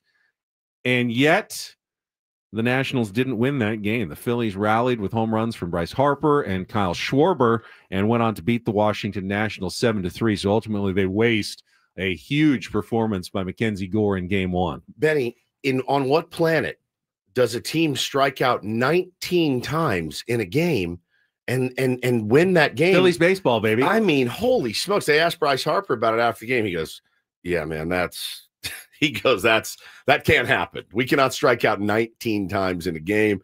He said, but, we found a way to get it done. That's a rarity. You K 19 times, man. I guess you really made do of your other 8 outs in the game, right? You made use of those times. And yeah, they had some clutch hits late, won it late against the Nationals. But, man, McKenzie was really, really solid. My pick to win the World Series, Baltimore Orioles got off to a good start. Geez. I think they hit 6 home runs in a 12-2 win over the Blue Jays. And Tyler O'Neill has one of the strangest streaks in baseball going. He hit a home run for the 6th consecutive opening day. Guy loves opening day. That's a major league record. Broke his own record. Yeah, well, it was 5 last year. Yeah. Now it's 6. You can count on him. Always goes deep on opening day. Now, he doesn't continue that throughout the rest of the season. He's fine. But a good start for the Baltimore Orioles with that win. Nice day for the Cardinals. They actually had, like we did a couple of years ago, they got rain, so they had to wait for their opening day. Finally got it in and beat the Minnesota Twins 5-3. Nolan Arenado coming off that down year. They couldn't trade him. He's still there in St. Louis. Very awkward, but starts his season with a home run and a nice moment. I could not believe this. I saw Katie Wu, our friend, saying this is her 5th year now in the Cardinals beat. I go, where does the time go? I guess we're in 7 years now. Yep. Katie spent 5 years covering the Cardinals, so they started with a win. And this was a sweet story. The Boston Red Sox beat the Texas Rangers 5-2 on the power of 2 Wilyer Abreu home runs. Yep. He and his wife, they just had twins, so he dedicated his 2 home runs to his 2 newborn twins on opening day of their very first, days of life, which I thought was very, very cool. That's really, really You can't just special. hit 1 home run for hit 2 2 babies. You got to hit 2. That's a lot of pressure. Yeah, you go up to him with the ball after. You're like, all right, this is one for both of you guys to share it. No, one for you. One get used to it, kids. Yeah, get used to it. I don't have a lot of 2 home run games, but he did. We were at the team store, and Hannah had 2 separate hats for the boys. I go, are you out of your mind? I go, one's going to want the other. Just get them both the same one. You can never go wrong. You always have to buy them the same. And ours aren't even twins. You have to do it as a parent. You have to. If you get a green one, he wants a green one. Can't go green and red. You got to go the same. Pick one, right? Yeah. Or they will fight. Yeah, exactly. I thought it was Blake Snell had his debut yesterday for the Dodgers. It was pretty Snellian. He was 92 pitches to get 15 outs, struck out 2, allowed 2 runs in 5 innings. He had 4 walks. I watched him pitch. It was the same. I mean, it's crazy. The ball that's 6 inches outside, he gives the old Blake Snell hop, the old hop bag, the old but it was. I think what's going to be frustrating though is that those Snellian performances for a lot of teams, it's not enough. He goes 5 innings, right? They're fine. Gets knocked out, and then the other team comes against the bullpen and wins. For the Dodgers, those are going to be winning performances most of the time. They've got an unbelievable bullpen. Yep. He's good enough. They got touched up a little bit, but if he goes 5, he's probably going to win a lot of those games, and that's going to work out for the Dodgers. So that's a quick look at what else transpired on opening day. Oh, did Higgy hit a bomb yesterday? Did I see that? Did he hit a bomb? Did he hit a home run? All right. Well, we will look ahead to our weekend coming up next when we return for hour number 3 of Ben Woods on the Fan.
Well, we're halfway home on a victory Friday here on Ben and Woods. Everybody's in such a better mood. The spirits are much higher. Just so fun to have baseball back, San Diego Padres baseball back. I really love this brand of baseball that they are cultivating here in our fair city. It's been a lot of fun. Yesterday was a blast, man. From the opening broadcast when we started at 6 a.m. till I went to bed last night, just being enveloped in baseball all day is really how I prefer to spend my my afternoons. I'm Woodsy. That's Paul Reindl. He's the executive producer of the program.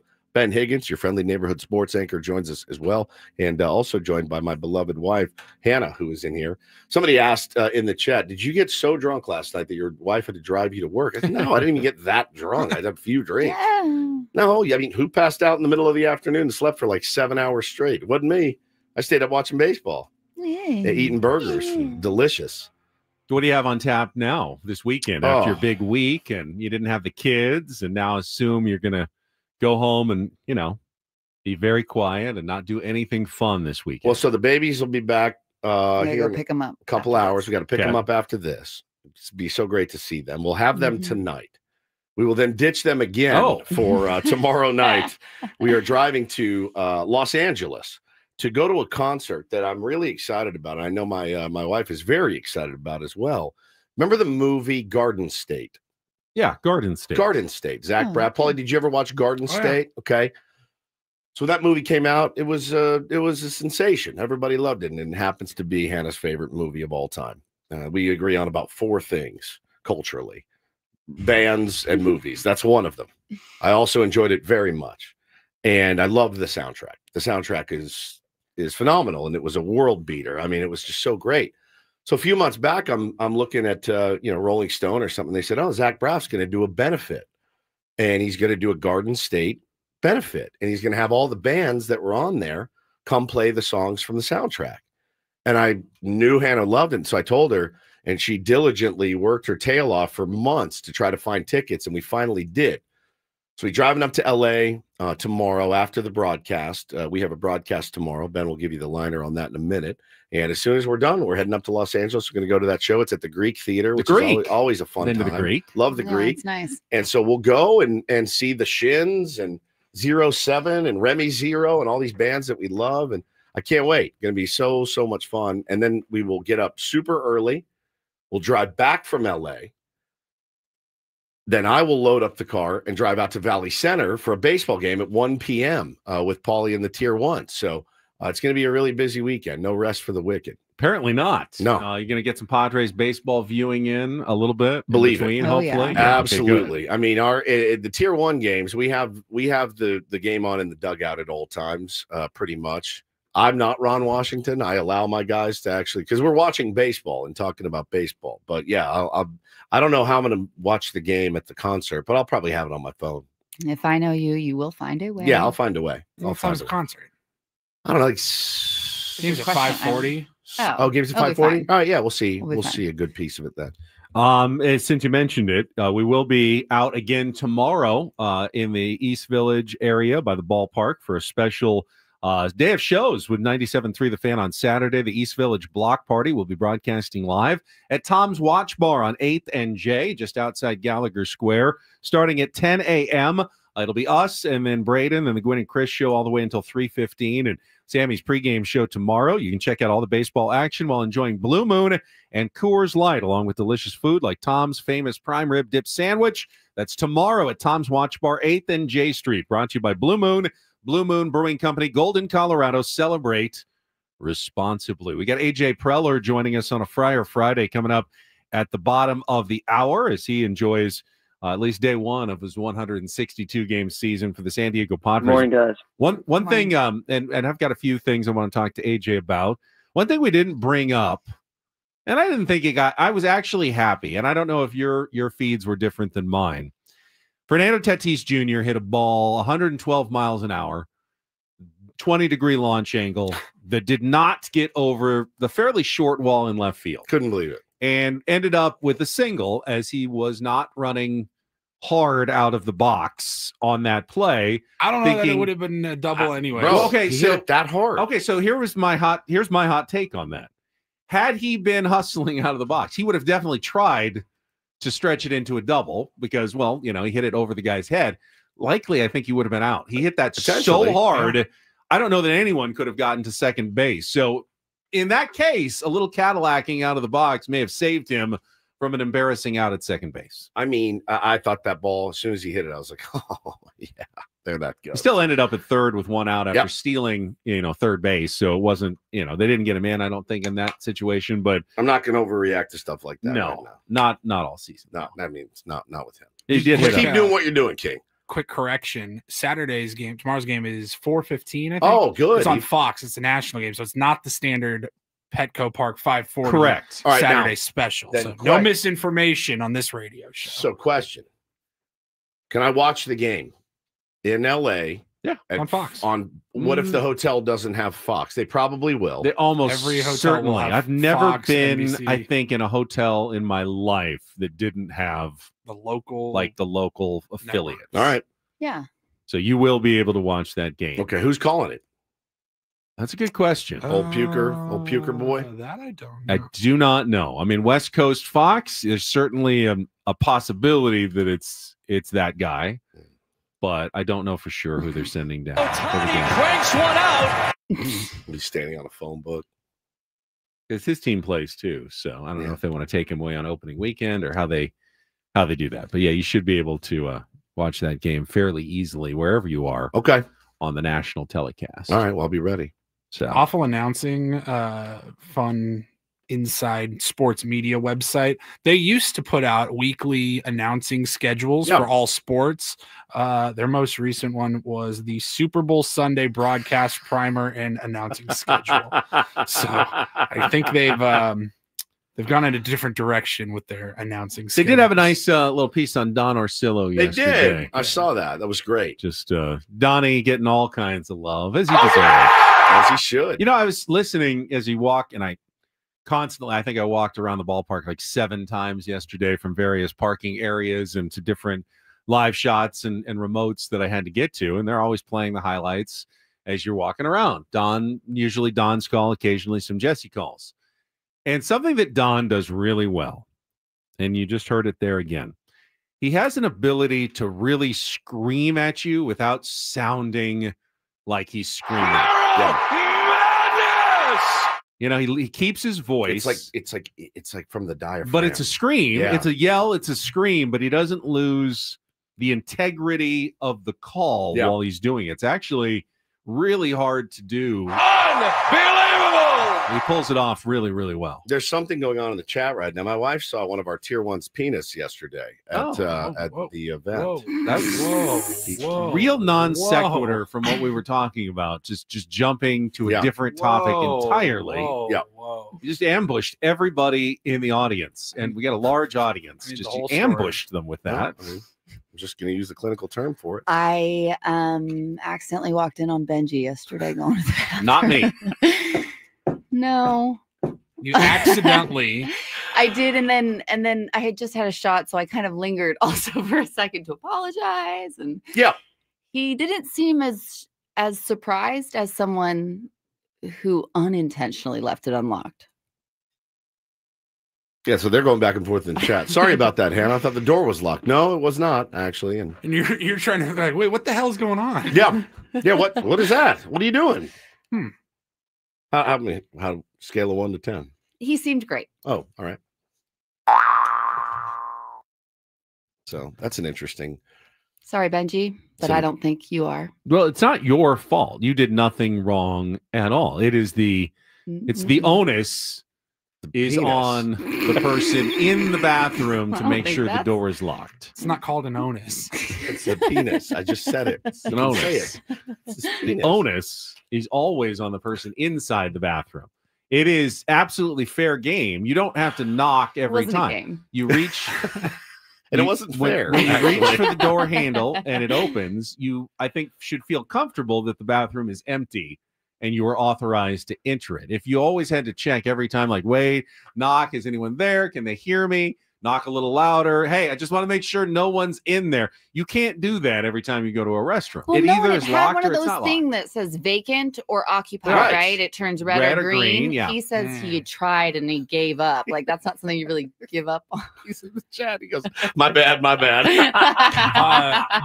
Benji, if you're still with us, 833-288-0973. Yeah. Go ahead and call in. Pork We have sword some questions. I mean, I think everyone's had the situation where they've tried to latch it, whether it's a porta potty or a bathroom, and it doesn't you work. have trouble latching it, and then you're in the dilemma, like, okay, now what do I do? I'll show you what you do. Now, the toilets there are kind of far away from the door, but you can do something like this, where you hold the wedge one foot against the door. And then It was too far. Yeah, it was too too far away to do it was that. too far. You can I like also that he knew and just gave up. You can also go try to find something heavy, like to lean put against the door, wedge a garbage can or something. Yeah, or any sort of paperweight or something that can go up against the door that at least indicate, okay, there's some resistance on the door. It's not locked, but I'm getting some resistance here. That's a red flag at that point, and then you reevaluate your bathroom entering strategies. Honestly, it felt like he was waiting for someone.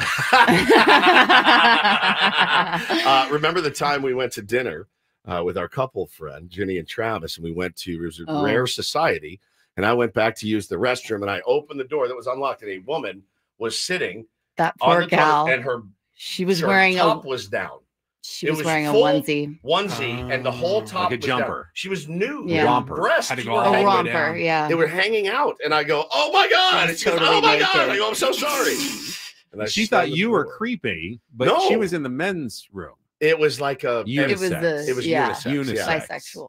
What? No, I think it's unisex. Unisex. That's different. That's not totally the word. different. It's totally That's not different. what she That's said. something different. Whatever. I mean, okay, But whatever. yeah, I mean, I was like, well, here's the thing: if you have to take all of your clothes off to go to the bathroom, maybe you wear a different outfit. No, that's part of being a woman. I'm telling you. But what happens if you're like a maintenance worker and you have one of those jumpsuits jumpsuit? on? You'd have to You pull wear it all the clothes way underneath. If You I have had to to pull guess. it all the way wear clothes down. underneath. Well, you still have to pull it all You the way don't down. you don't free ball a jumpsuit. It could be hot. I mean, you don't want to have too many layers on. If it's like a Underwear summer and day. a t-shirt.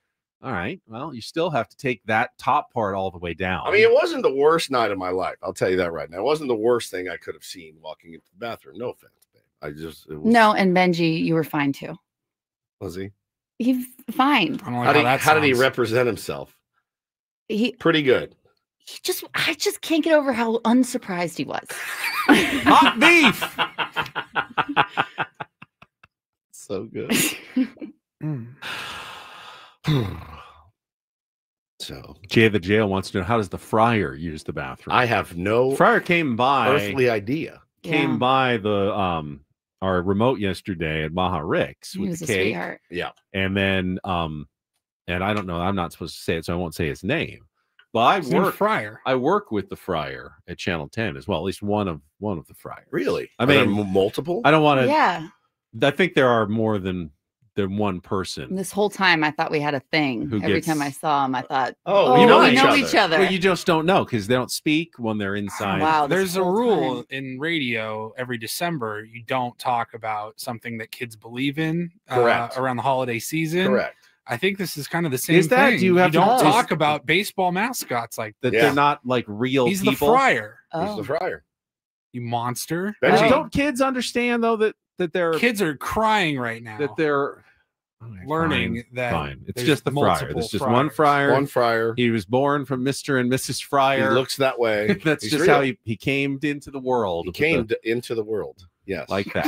he did. It's just what he looks like, and he goes home every night, and lives out in Tierra Santa. Has Yeah. a Nice spread. nice little spots, and gets a good salary from the Padres. It's part of the job. Just he's kind of born into it. Yeah. Actually, Literally, he had It's a no family other legacy, choice. yeah. Right. Once it's hard. I mean, what other else are you gonna be? other line of work can you get into when you're a swinging fryer? Yeah.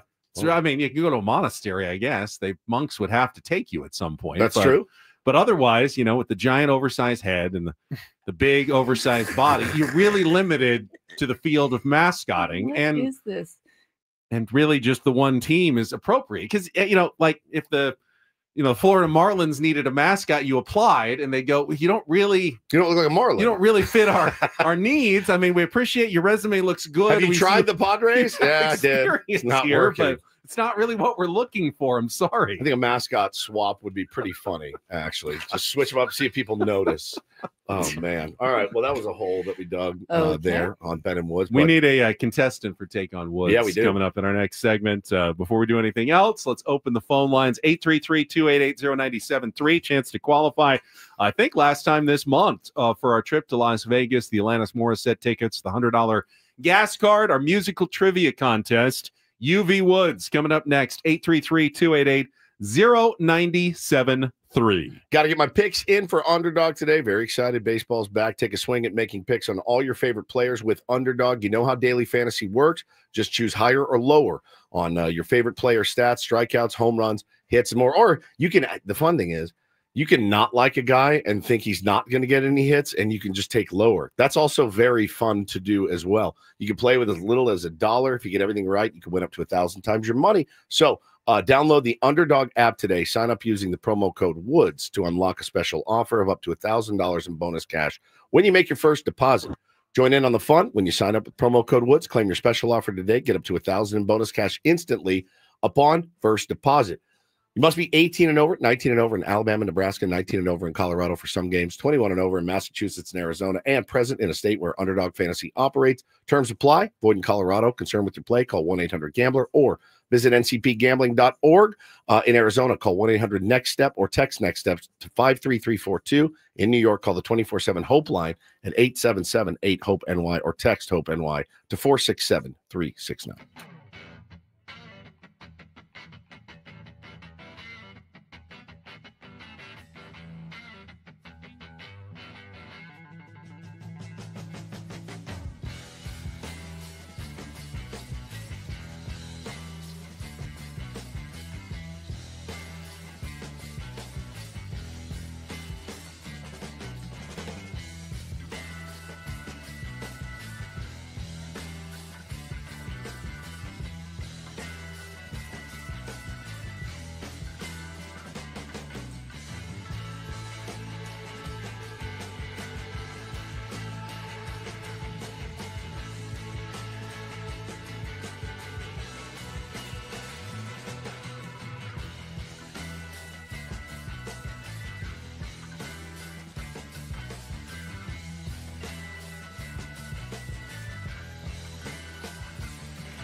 Hey players, things are about to get real here in San Diego. Introducing the all-new Hamul Casino Resort. With a 200-room hotel tower, exciting new eats and drinks, plenty of new places to play, and a luxe spa and salon. Hello, rooftop pool and deck. It's where players can play their hearts out and enjoy all the perks that come with it. It gets real this summer at the all-new Hamul Casino Resort, the player's place.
Padres President of Baseball Operations, General Manager A.J. Preller is joining us in about 10 minutes. Talk to A.J. Some final roster decisions that were made and other things going on with the San Diego Padres, including yesterday's 7-4 win. So with that in mind, I think we better get right to our game. It is time, the Friday edition of Take on Woods.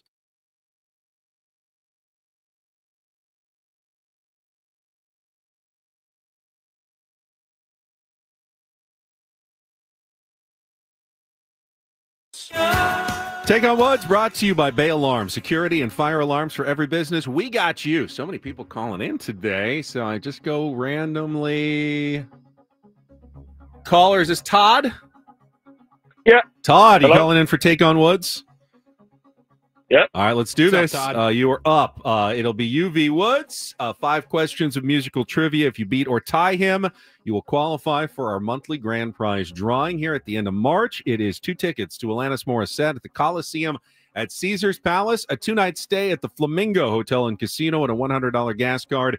See Ticketmaster.com for tickets. All right, your advantage is getting to know and pick the category. Here are your 3 choices today. Call Me Al. 5 song titles that begin with the letters A-L. Basketball Goose. Tier 1 Goose inspired this one and sent in the questions, all inspired by March Madness and basketball. And our new category, The Best of Us. 5 song titles that include the word us. So Call Me Al, Basketball Goose, or The Best of Us. Todd, what would you like to play? Let's try Call Me Al. Call Me Al. All right, 5 song titles, all again begin with the letters A-L. You'll have 60 seconds to answer as many as you can. If you don't know an answer, you can pass. We'll come back to it if there's time left on the clock. First question is always the 2-second song. Paulie will play you a short snippet of a song that begins with the letters A-L. You will give me the song title and the artist to score that point, and then we'll go on from there. Todd, are you ready to play? I'm ready. All right, let's do this. 60 seconds on the clock. The category is, again, Call Me Al. Todd, your time begins when Paul plays our music. Good luck. Let's take on Woods.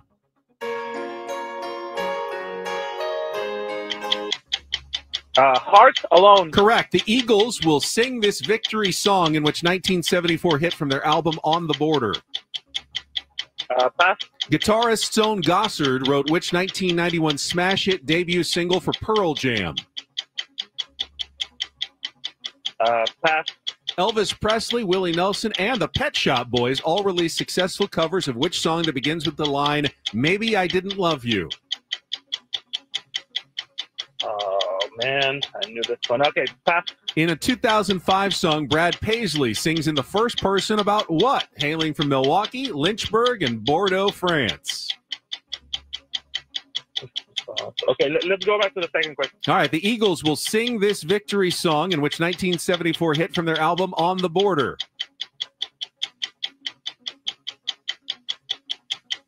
Oh, man. Next. Guitarist Stone Gossard wrote which 19... Oh, wow, you got so... I got that first one so quickly, and I thought this could be a... I was feeling good about could that be a first big one. score, Yeah. but it was just the one, Alone by Heart. The Eagles, Already Gone. Hannah knew that one. Pearl Jam, Alive, correct. Willie Nelson, Elvis Presley, Pet Shop Boys. Maybe I Didn't Love You. Always on My Mind. And then Brad Paisley sings about alcohol. All the AL songs. Let's see how Woods does. He doesn't get the category. See if he can figure out what they all have in common. Todd's score is locked in. I think you've had a pretty good week here. Let's see if you can finish it out. I think there was one tie. All right, 60 seconds on the clock. Your time begins when Paul plays the music. Good luck. Let's take on Todd. It's Heart. I'll come back to it. The Eagles will sing this victory song in which 1974 hit from their album On the Border. Already Gone. Correct. Guitarist Stone Gossard wrote which 1991 smash hit debut single for Pearl Jam. He wrote it? Yeah. I'll come back to it. Elvis Presley, Willie Nelson, and the Pet Shop Boys all released successful cover versions. Always on My Mind. Correct. In a 2005 song, Brad Paisley sings in the first person about what? Hailing from Milwaukee, Lynchburg, and Bordeaux, France. I have no idea. All right, go back to our 2-second song. Is it Heart Alone? Correct. Guitarist Stone Gossard wrote which 1991 smash hit debut single for Pearl Jam. Alive? Correct. Wow. In a 2005 Not true, song, but- Brad Paisley sings in the first person about what?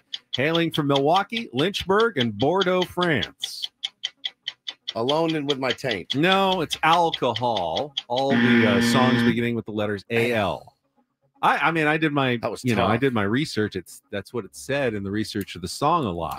He may have written the music to it. Actually, Eddie wrote the words. Words, music. Yeah. All right. Yeah. But you got That's 4. what And you got threw me off. You got the win 4-1 in the category. Call Me Al. Alone, Already Gone, Alive, Always on My Mind, and Alcohol. Is that the worst Paul Simon song? You Can Call Me Al.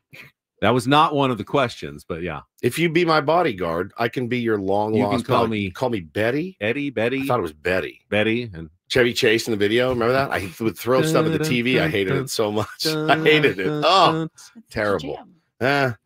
Didn't put that in there though. That would have been too obvious. All right. Let's take the time out. When we come back, we will be joined on a Friar Friday. Do you know what you're going to ask him yet, babe? I'm not going to ask him anything. By the the president of baseball operations. So the Padres, AJ Preller, coming up next on San Diego's #1 sports station, 97.3 The Phone.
Hey players, things are about to get real here in San Diego.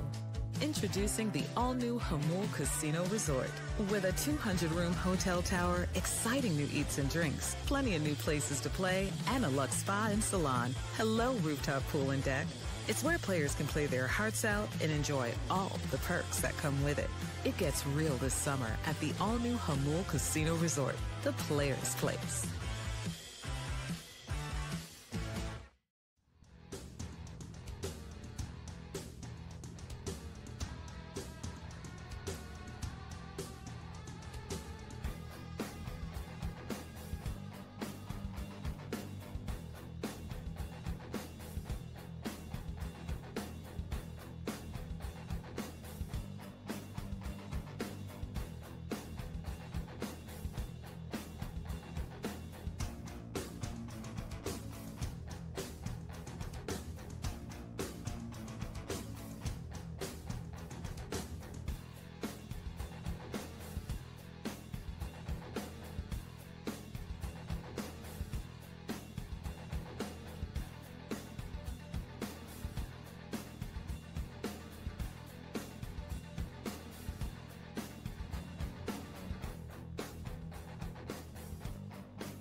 Happy Friar Friday, everybody. First Friar Friday of the season. It comes after yesterday's 7-4 opening day win over the Atlanta Braves. And joining us, feel honored on this first Friar Friday, the president of baseball operations for the San Diego Padres, general manager A.J. Preller is with us. A.J., congratulations on yesterday's win. Oh, appreciate it, guys. Good way to start the year. So thanks for having me. Get like I don't know, like 103 more of those would probably set a lot of minds at ease. Nobody's mind more than yours, I'm sure, AJ. It was a pretty epic day at the ballpark. It always is, but we were talking earlier in the show about the brand of baseball that the San Diego Padres play now. It's a different one, and I know that you're involved in that, and Victor Rodriguez and Mike Schilt. Talk a little bit, if you could, about the kind of brand of baseball you're seeing from your players year in and year out now. Yeah, I mean, I think it's something that we've pushed here for a while now. In terms of we've been a team that's been for again, it's just good baseball. When you're smart and aggressive, and you have a chance to score runs a lot of different ways. And I think really over the llast 5 years we have a super athletic team, and we can do different things. And what we've seen in the last 2 years with Schilte and the group is the value they place on just being able to advance 90 feet, score different ways, the base running aspect of it. I mean, just things that, again, from the time you're a kid, that leads to winning and putting up offensive runs. There's a lot of attention to detail for it. Our group does a great job with it, and we saw it yesterday how it resulted in, I think Toddy has said it, kind of small ball leading to big ball at times. And yesterday, kind of all phases, it was working for us, and was able to beat a great pitcher in Chris Sale and a good team in Atlanta because of it. AJ, I wanted to kind of ask you about something similar, and that is, not every team obviously plays with that style. There are other winning styles. The Yankees don't play anything like the Padres, and they got to the World Series last year. When you're putting together the team, though, does it matter? I mean, it's a really entertaining, fun form of baseball. It's good for fans. I mean, we love watching how the Padres play, but do you put the team together kind of because of that, or is it simply because you think that's the best way to win baseball games? And if you thought there was a better way to win, then you would do it differently? I mean, I think you're always kind of looking at your personnel, and then, you know, your staff is able to you know, based on your personnel, that kind of leads a little bit to the style of play. But just, again, I think, you know, the ability to run the bases, you can do that whether you're, you know, the fastest guy in the league, or, you know, whether you're a guy that's, you know, below average runner. Like, being able to understand, you know, situation and kind of the tips and tells. David Macias, Tim Leeper, those guys do a great job on that front. And Schulte, just, you know, he emphasizes it. It's something like, you know, in the ball talks every single day that the group has. You know, we highlight it. Spring training is not kind of just getting your work in and your reps in. I think the work that they put in spring training, it shows yesterday. So again, I think a combination of having some players that can do it from a personnel standpoint, valuing it as an organization for sure, and then just understanding, like, from a style of play, that's, you know, it's usually just good winning baseball and what that looks like. And, you know, it's fun to watch it yesterday for sure. It really was. Talking to AJ Preller here on Ben and Woods this morning, and, you know, AJ, Mike Schilt was talking about, man, he said this is one of the hardest roster crunches I've ever had to go through. We got a lot of deserving players that probably deserve spots on this team. And then, you know, look, you guys had to let go of some guys, and potentially, you know, there's a chance for some guys to stay in the organization, whatever. But for you, out of all the years you've done this, where does this rank as, you know, in roster crunch for you? How difficult was it? It was, again, I know the last, you know, really, like, kind of started like maybe 3 weeks before we knew we had to break camp. You know, myself, Mike, you know, our analysts, our scouting group, they were, you know, pretty much every night we're hanging out, you know, in the complex there in Peoria, and got the whiteboard up, and we're going, man, we're 7 names, 8 names, 9. It ended up being, you know, 10 or 11 names that are, you know, for 5 spots, you know. So hopefully a good sign, you know, in terms of for the season, having depth. And you know, it's always a good thing when you have options and have tough decisions. But, you know, there were some really tough conversations there the last couple of days, because we could have gone a lot of different ways with the team and the roster. You know, obviously some of it was keeping depth, some of it was kind of the balance and blend, veteran, youth, athleticism, et cetera. And the good news is, you know, like, you know, the guys that we brought in, they made it, you know, made us have some tough calls. And then I think looking forward to the rest of the year, I think we know that, you know, there's going to be competition at the big league level. And as we need to see other pieces, whether we want to kind of change the look or style of our team, whether we have injuries and you know, need some guys to come up and play well, you know, we've got some guys throughout the organization that are going to be able to help us. That was all, you know, I mean, that was all part of the decision. So obviously we went with the group we went to, but, you know, Oscar Gonzalez, Tirso, Connor Joe, Tyler, I mean, there was so many different ways we could have gone with it. And, you know, I think exciting, but probably as tough of any calls here, you know, this last few weeks in terms of just rounding out the roster. Yeah, and the one in particular, you know, Eggy Rosario, who's been in the organization so long, and I thought your comments were telling. You said he's a big league player. Yeah. We just don't have a spot for him. And I assume you think you're probably going to lose him here. How does that work? And I know you got some time where you can try to trade him, but your hands are tied a little bit because of the DFA process and you know, not having any options remaining. Yeah, it's like that out of options. You know, obviously, you know, players in the minor leagues, they get on a 40-man in the roster, and then they have, you know, a set period of time where they can, you know, be optioned to the minors, and after that time, you know, they can't anymore. So it's a good thing at times for players, because, you know, that it's like, hey, they have to be forced to be on the roster, and if they're gonna get off, they have to be passed through waivers. But unfortunately, sometimes it kind of limits, you know, like you know, the team's options in terms of not having a guy that can go up and down if he's in that kind of bench role, et cetera. And for Eggy, you know, it's tough because he's a guy who international group signed. He's kind of gone level at a time. He's got ability, and he's shown he's a major league player. And I think we saw that again all spring. He's a good defender. He's a capable defender in a lot of different spots. He can hit a home run. He can steal a base. So that was one of those decisions that was very tough, you know. But you know, my guess is here we have about a week here to make a roster move with him. There are teams that are interested in him in a trade. So, you know, my guess is he'll get an opportunity to go somewhere and play, and he deserves it, you know, because he helped us out last year. And, you know, unfortunately, the clock ran out a little bit on us. And it's tough, too, when you're a young player, that's kind of breaking in on a veteran team with a lot of star regular players. It just limits that opportunity, and then you got to make decisions about your bench. So, but Eggy, think the world of him. I think he'll go out and play well somewhere else, is my guess, and we'll see what happens here down the road. Well, it's always hard, because for you, the opportunity to maybe move Eggy Rosario, and like you said, he's a big league player. He catches on with whoever, Chicago or something, and hits 25 home runs. Everybody looks to you and says, "Oh, well, why didn't you keep Eggy Rosario?" I mean, it's not an easy thing you do, AJ Preller, and I give you a lot of credit for how well you do it. But yeah, some are going to get away from time to time, but then you see conversely a guy like Gavin Sheets, who cut by the worst team in baseball. You pick him up, you see something in him, comes out and delivers on opening day in a pinch hit, game-tying home run. What a moment for Padres fans. What a moment for Gavin Sheets. And I have to imagine what a moment for AJ Preller yesterday a little bit. I mean, it's exciting. Just like, you see a guy like Gavin, who's again, somebody like this whole off season that we had a lot of conversation with. And, I think, again, like those conversations, it's fun to see a moment like yesterday and really all spring where you're like, all right, this is, you kind of look back at, like Pete DeYoung on the pro side. Schulte had conversations with him. Mike McCoy and Victor on the hitting side that have been working with him and making some adjustments throughout spring training.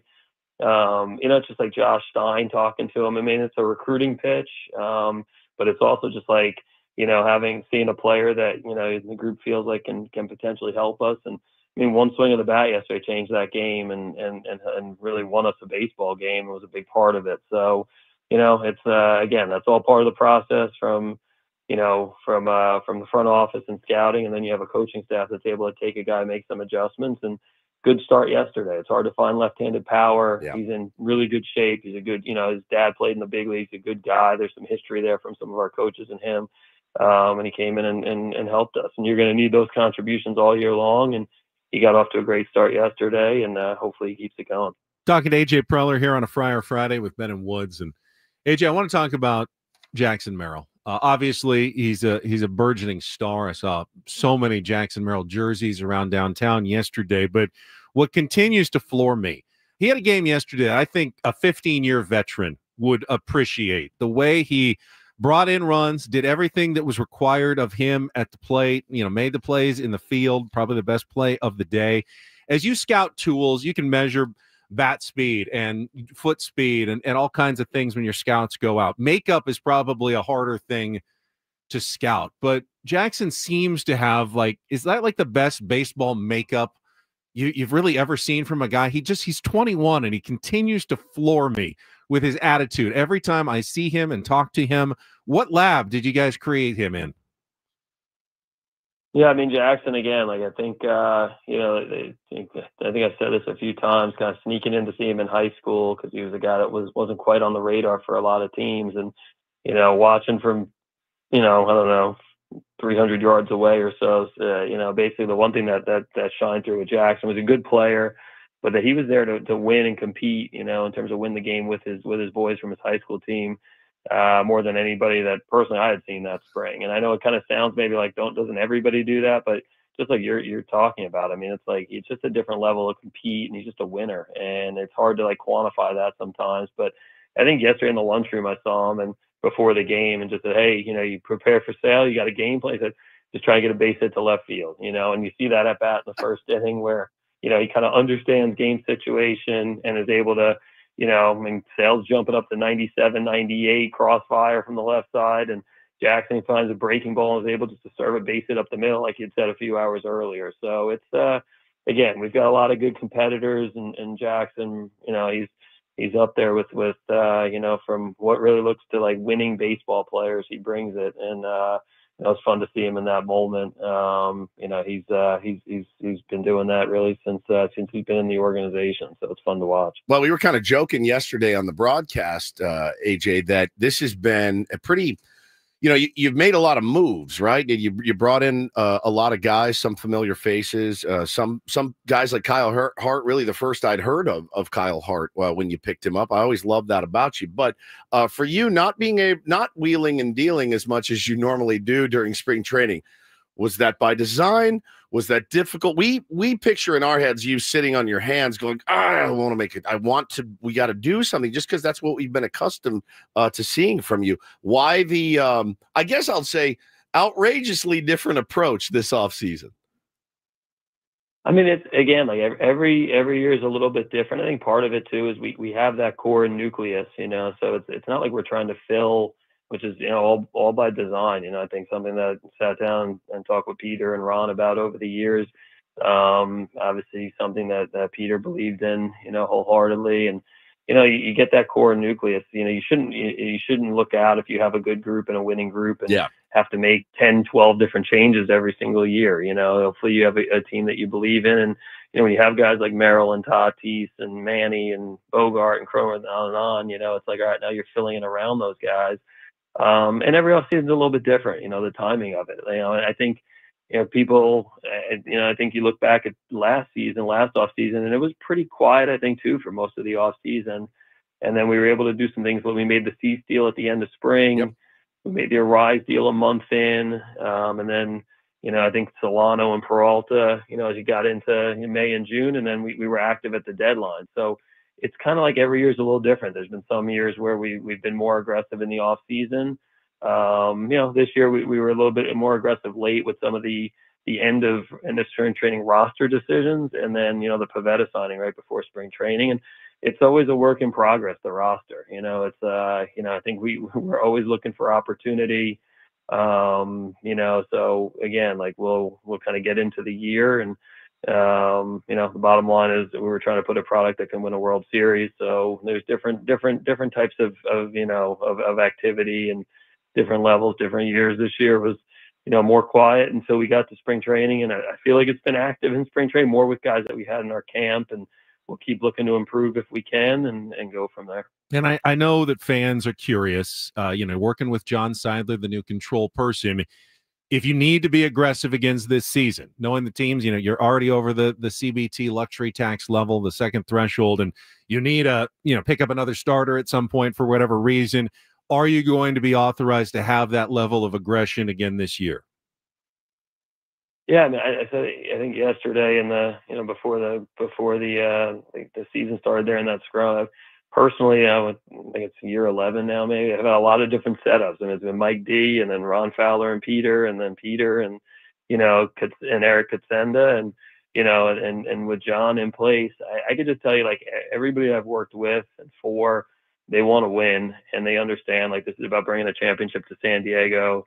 John's a baseball fan. I mean, he went to 60+ games last year. It's, you talk about our guys and our players, like, he was living it last year for sure. So, again, like, we're here to win a World Series. I think, everybody feels it from our players, our staff, hopefully from our front office.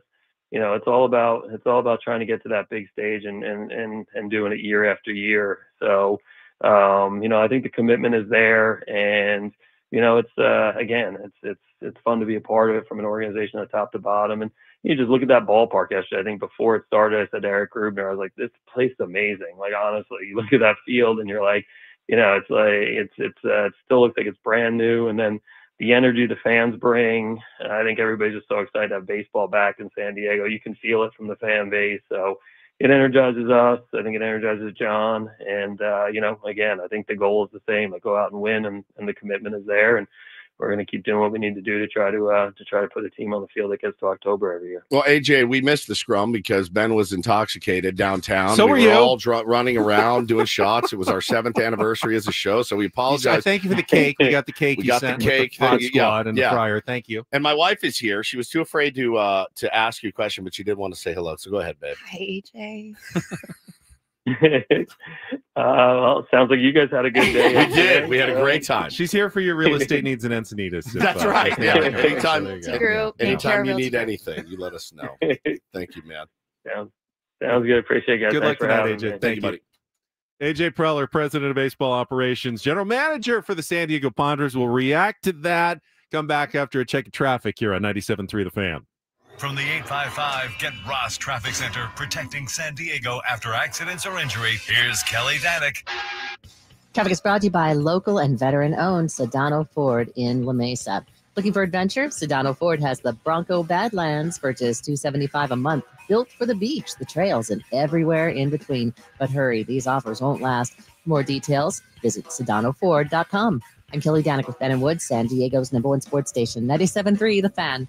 All right, good stuff there from A.J. Preller. Feeling pretty good after that first game of the season. And what a relief. Such a relief to get that first one back. It is. It is. You know, and to see some of the new guys come through. Think of it the other way. Yeah. Should the Atlanta Braves be panicking today after their 7-4 loss for the Padres? Should they are. Braves should Braves fans be going, what's wrong with this team? Is Brian Snitker on the hot seat here? Of course not. That's ridiculous. The Braves have a really good team. The Braves say, Padres, they are a really good team over there. It's one game, and let's keep that in mind because the Braves shouldn't be panicking today. And if the Padres don't win every game this series, Padres fans should not be panicking at the end of the weekend. But it does feel good to be 1-0 as opposed to 0-1 to start the year. Yeah, that's great. All right, we can react to some of the things you just heard from A.J. Preller. I thought some interesting stuff on Eggy and some of the other decisions that he made. We'll get into that. Final hour of Ben and Woods starts next on San Diego's #1 sports station, 97.3 The Fan.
You know what today is, everybody in San Diego? Tony Gwynn opening day. That is correct, Stephen Woods. Tony Gwynn opening day, traditionally the second day of the season, because Tony always used to say, I love opening day, but I really love the second game because that's when the real fans show up. And I think I have an unpopular take here. I think Tony Gwynn opening day is kind of dead in San Diego. What? Because I agree. Because Tony Gwynn opening day, what made Tony Gwynn opening day, was kind of the somewhat sad fact that after 50,000 people at the Murph or the Q for opening day, there would be 12,000 the second day. Yeah. And he appreciated real fans. He appreciated those 12,000. You know how many people are going to be at Petco Park tonight? 45,000. Another 45,000, Yeah, just like true. yesterday. It's not You don't have- really yeah. Tony Gwynn opening day anymore. You don't have to sell us anymore on This it, right? We're sold. downtown's not going to be dead and quiet. It's going to be popping and bumping. jumping and a party Full of Riz. like opening day was yesterday. And as much as I always appreciated Tony Gwynn opening day, kind of dead, and we killed it. And you know who would be so thrilled that we killed Tony Gwynn opening day? Tony Gwynn. Tony Gwynn Yeah. would be absolutely through the moon that San Diego has become a place that there is no more Tony Gwynn opening day anymore. Every day is like opening day at Petco Park. It really is. I mean, It's every day crazy. is. Yeah, I love it, man. I love it. Love it. Tony? He's laughing at you right now. It's done. It's There is done. no more Tony Gwynn opening day. It's just 81 of these all season long with people who live and die Padres baseball. No doubt.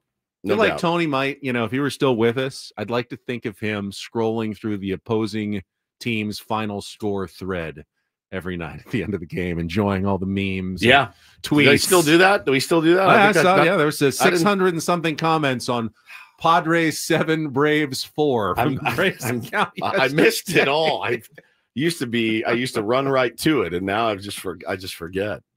I just have forgotten. All right, and completely. then Zach says it'll never not be Tony Gwynn opening day. If you want to hold on to it, Yeah. cling to the old ways.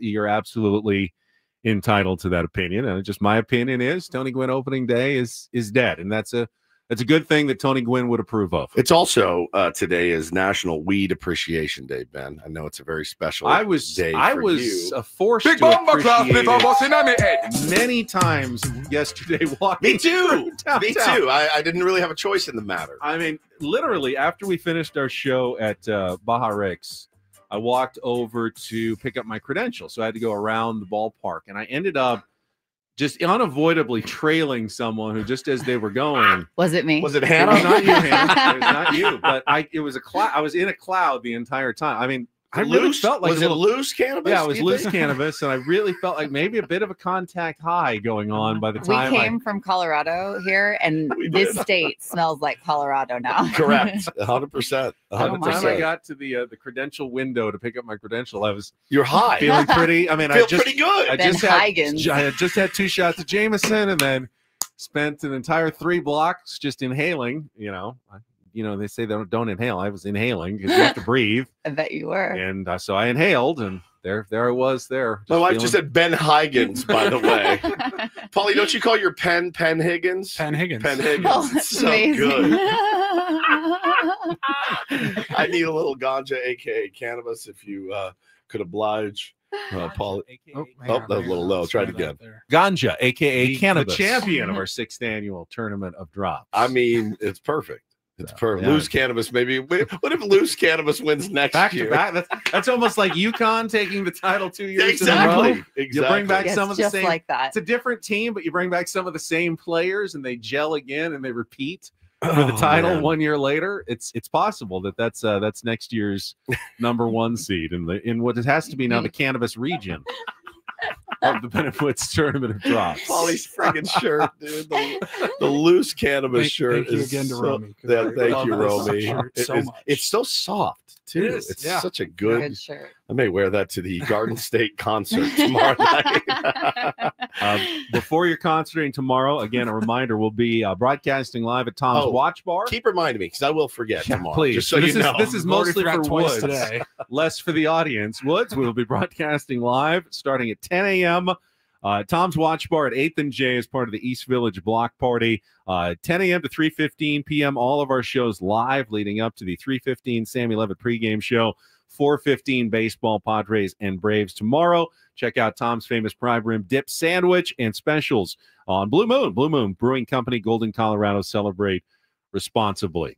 Thanks again to AJ Preller, the GM, who just joined us. I thought some interesting stuff from AJ Preller. I feel like I've typecasted him, right? I've pigeonholed him into the wheeler dealer GM that always is making trades and sometimes foolish trades and doing this and doing that. And he was quick to remind me that a lot of I think if I'm reading between the lines here, he said, "Hey, Woodsy, relax. Don't worry. I can still improve this team in a month if I need to. I did it last year. And hey, maybe it's 2 months. I'll do it then." He's never been afraid to pull the trigger on a deal that he thought would improve his team. I wanted to know if he has the financial wherewithal to do so. Sounds like he does. He said, hey, they're about winning. And he said, I think more yesterday than to us, but he says, and we know that winning baseball in, the year 2025 requires spending money. Yeah. I mean, they're not under the delusion that a few teams are under that, hey, we can keep our payroll around 70 million. And still, if we get a ton of great young players, we can compete for a World Series title. The Padres ownership and the front office is not under that illusion. Yeah. They have learned that if you want to compete year in and year out, you have to spend on your payroll to do so. Now, will they spend like the Dodgers and the Mets? No, they cannot do that. But they will, if they want to keep competing, have to spend, at least up to around where they are now, luxury tax levels. And as they said, it'll fluctuate. Some years they'll have to come down. Some years they may be able to puff it up a little bit as long as the fans keep coming out, though. Pothead. Listen to him. Yeah, sometimes you want to pack it in a bong and smoke it. You have to do it. Roll it, smoke it, whatever you want to do. Always ganja, a.k.a. cannabis. Yeah. But, they know that it requires spending money on a roster to put together a team that you feel like has a legitimate chance. Yeah, every once in a while, a low payroll team shocks and has a great season, but that's the outlier. The reality is that the teams that consistently make the playoffs in baseball are the ones that spend money on their players. The top shelf teams, if you will. Yeah, the top shelf. That's exactly the choice nugs, as they say. All little trichomes on it. That's right. So, but I thought there was some intent asking about when Eggy Rosario. Yeah, and in talking about I think maybe the instinct would be, don't worry about losing Eggy Rosario.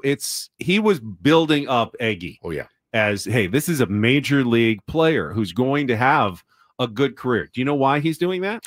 Because he wants to trade Eggy Rosario, and he wants other teams to bid up the price tag a little bit for Eggy Rosario here, because he's got no choice now that he's on waivers. He's got whatever it is, 7 days to deal him. So he wants as many offers as possible. He wants word out that AJ thinks very highly of Eggy Rosario and believes he's going to be a successful player on the big league level. I wonder how many GMs are tuned into Ben and Woods this morning. Jerry DePoto. Word gets out? Word gets out. Does it really? I mean, Skip Schumacher has he's got a direct line to the management of the Texas Rangers. Skip, if you're listening. I love you so much. Love you too. We've got moles in different clubhouses here and there. We do? We might. Oh. Been told Bud Black. Bud Black listens. We shop at the same bonds. Yeah, we do shop at the same bonds as Buddy Black. We had like the whole Marlins coaching staff for a while. Tier 1. Yeah, that's true. For a couple of years. Yep. So you never know who's possible, but Brett Boone tells Aaron Boone, Eggy's a Yankee. I heard AJ Preller. The reality is, though, anything a GM says on any radio station, TV station, newspaper quote will be aggregated by one of the MLB trade rumor sites, and they all follow those to see what their colleagues and competitors are saying. Sure. And that information will get around. Okay, AJ's definitely dealing, and there could be other teams that are interested in Eggy. So what are we willing to bid on to try to acquire him before someone else gets him? Well, I'll tell you what, man. If I'm AJ Preller, I'm at Jackson Merrill's locker yesterday, right? And I'm at Jackson Merrill's locker today. And I'm at Jackson Merrill's locker tomorrow, and I'm going to asking for an autograph. What is happening? I'm asking him to sign an extension and buy out some of his years. I think we're all sold on Jackson Merrill. I think we have been for a while. We all do. Everybody loves Jackson Merrill. Such a cutie. And I look at him and think, all right, Hi, man, this is Jackson Merrill. Hi, Jackson. Hi, Jackson. It's AJ Preller. Sign here. No, all right. Well, I'll see you tomorrow. And I'm not letting this thing go. And Jackson has, probably to his detriment, has said many times. If I'm Jackson's agent, I'm like, hey, shut up. Because he's like, I love it here. I want to be here. You're like, hey, I don't want to play anywhere else ever. But as Dennis I don't Lynn care what it costs me. Dennis Lynn San and others reported, he did say, well, he turned it down before. Turned down. Now, he hadn't been to San Diego. Hadn't been to San Diego. Hasn't played there. He was in Fort Wayne, I think, at the time. We're going, I'm signing for the next 12 years in Fort Wayne, Indiana. I don't know if I want to be here, but now that he's in San Diego, you make another run at him possibly. You make a run at him and you don't stop. You close it. You just close it and close it and close it until he signs it. Honestly, like that's a guy that you want to make sure is here for the long haul. And there is no time like the present. Now, again, can you do that this year? Does that money then go against your luxury tax and really you get creative? Hit your payroll. You do a bigger signing bonus, and but they still that's prorated over the course of the contract. That goes against your luck. I don't think there's any way around. How about deferring? That still goes. I mean, How about an IOU? Show he's deferred, but he counts $48 million against the luxury tax this year. So anything that they do now, once the season starts, does that change? Can you have an extension that kicks in next year, maybe, and not now? I'm not sure how that works. That's kind of in the weeds. Brandon says, I don't think it'll go against this year because his contract is already signed for That's possibly true. Yeah. Like have a contract that is at least agreed on and doesn't kick in until next year or something. I mean, maybe there is some wiggle room in the CBA about the CBT. And CBD. And CBD. One track mind. THC, my man. CBD. CBD. What is this guy? Amateur hour over here, right? CBD's a scam. It would not surprise me to find out that Ben has been secretly smoking CBD for many years. I don't get it. I don't really feel it. I guess my muscles are a little bit like. Didn't I use some CBD cream on your back one time playing golf? And he's like, and he asked me, he's like, am I going to be okay? I'm like, you're going to be fine. I put this on my kids, Hopefully you don't have a drug test anytime soon. Yeah, man. I just think JA619 says, keep the cheap contract as long as you can. Bro, I agree with you. But every 4 RBI day, the price goes up, man. And what about good faith? And good faith. We're a team of good faith. We're literally built on faith. You have to show it. Yeah, to show it to our guys. I like that. And he wants to be here. We want him here. I would be at his locker every single day. Every single day. I mean, maybe he is. Just wear him down. Wear him out. Maybe he is. How about today, buddy? You want to do it? Like when I want something from Adam, I just wear him out for it until he eventually. I think I've told Adam, do not talk to me until this has been resolved. This has been figured out. Correct. The next words that you speak to me better be, hey, I got it figured out. Hey, this is done. Correct. All right, we'll take a quick timeout. Come back. Final thoughts on yesterday's win. Looking ahead to the rest of the weekend coming up with Padres baseball here on 97.3 The Fan. All after a check of traffic. Although first, I want to tell you about sdfatloss.com. Thank you, everybody, for the compliments yesterday.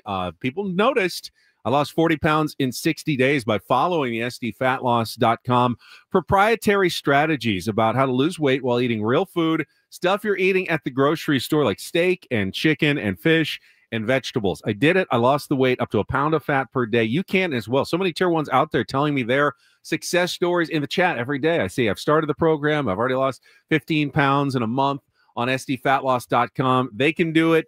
Elo and Scraby did it. You can do it as well. Just go for a free consultation. Go to sdfatloss.com, sign up, and if you start the program now, still here in the spring, $200 off during their spring special. No injections, no shakes or bars or mixes to buy. It's just a doctor-developed, easy-to-follow weight loss program that is safe and no drugs. Again, just try it for yourself. sdfatloss.com for your free consultation.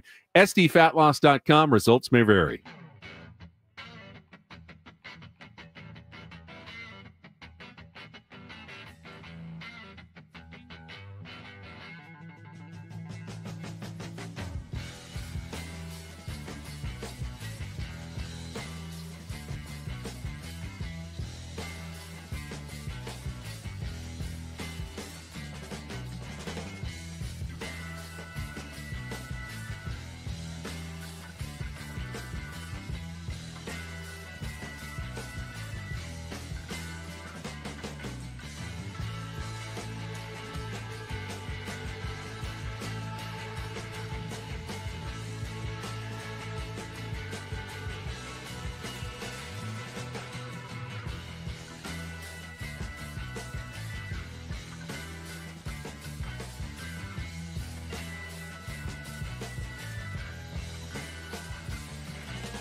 Hey players, things are about to get real here in San Diego.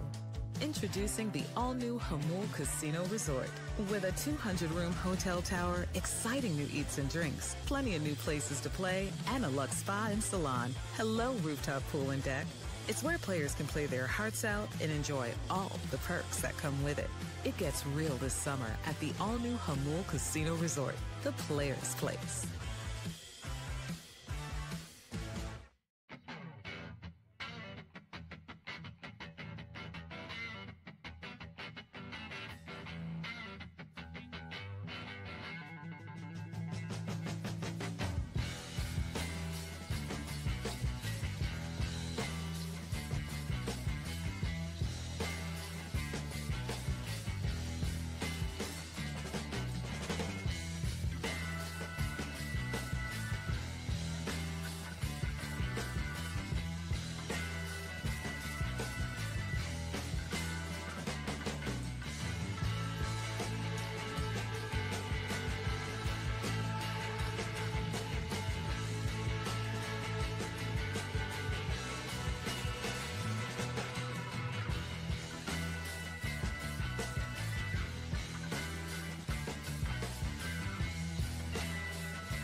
Got to say, Woodsy, I was absolutely floored yesterday by Jackson Merrill's post-game comments at his locker. And I saw him afterwards. I played him on Channel 10. They stuck with me.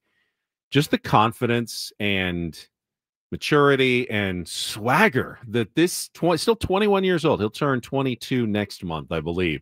21-year-old plays the game with.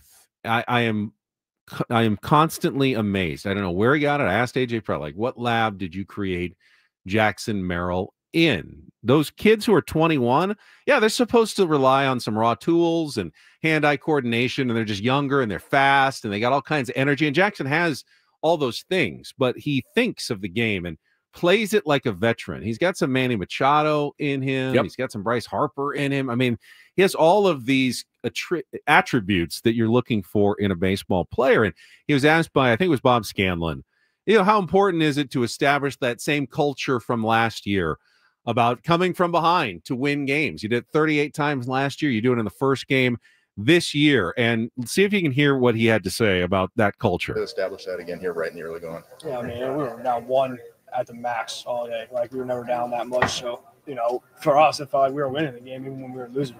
We like to say that we apply pressure, we don't feel it, and that was the story today. We didn't feel the lick of pressure. We were all in that game the whole time, every pitch. Come on, man. we were down one. We felt like we were winning. I mean, if you're not up 5 on the Padres, you're losing. Is Jackson Merrill's mentality? We don't feel pressure. We apply pressure. We don't feel pressure. This is 21 years old, and I think he believes it. He's not just repeating. Who gave him that line? That's a great line. Yeah. I think Mike Schilt might have, or he may have come up with it himself. I have no idea, but what a line. We apply pressure. We don't feel pressure. Yeah, I love that. I love it. That is, I had such a good AB in the first, man. That's how you set the tone for a day. That's how you set the tone for your team. You're down early and you come right back out, and against Chris Sale, lefty on lefty. Not applying pressure on just anyone. Yeah. He was applying pressure on the reigning National League Cy Young Award winner, who was, as AJ was saying, 97 crossfire with nasty movement. But it was Sale who even said after the game, that's a lineup that puts pressure on you constantly. Yeah. Sale was very complimentary because that's tough. Those guys are tough over there. Yeah, those, and that's Jackson who's doing that. He's one of the guys, the key guys who does that to opposing pitchers and constantly pressures them, pressures the other team on the base paths during the games. Everyone was doing that. Manny was doing that. Phenomenal Manny, game. Manny, this is when we talked all spring about what does healthier Manny look like. Stealing 2 bags. I don't bro. know that it's a 50 home run season, but it's things like that he can do. Tatis saying after the game, I was playing on one leg last year. Yeah, it's so nice to be able to run again and steal a couple of bags. That second one when he stole third, he didn't even get a good jump. I was watching him. Oh, he got a terrible jump. I thought he was going back to the base, and he's going, "What are you doing? You left like 4 seconds after you should have." And he still got in there. Scared me to death. It looked like he was running in slow motion. Yeah, go! What are you doing? I know. Why are you stopping? Just go. I know. I'll tell you, man. Too. This just popped up on my Twitter feed. Jerks and Profar's first AB. The response that he got yesterday from Padres fans was proud of you, Padres fantastic. fans. I am too. It was special. It was incredible. We were there. We saw it. We were really close to the field at that point. Me, Paulie, and Hannah. We were down there, man. I got misty-eyed when I watched him walk out and watched Schilt give him a big old hug. It was a really special day. I'd love to get that win against him, though. Jurickson went 1 for 5 with 3 strikeouts. So ultimately, that feels like it goes down as that's a rough day in the big leagues. Jurickson had tough at-bats, though. He made Alec Jacob work so hard that the next guy homer, the next 2 guys after that got on. That's a credit to Jurickson. That's 12-pitch AB, man. That drives you crazy. That's something the Padres will miss. Now, they get it from other spots, and they have other guys who do that.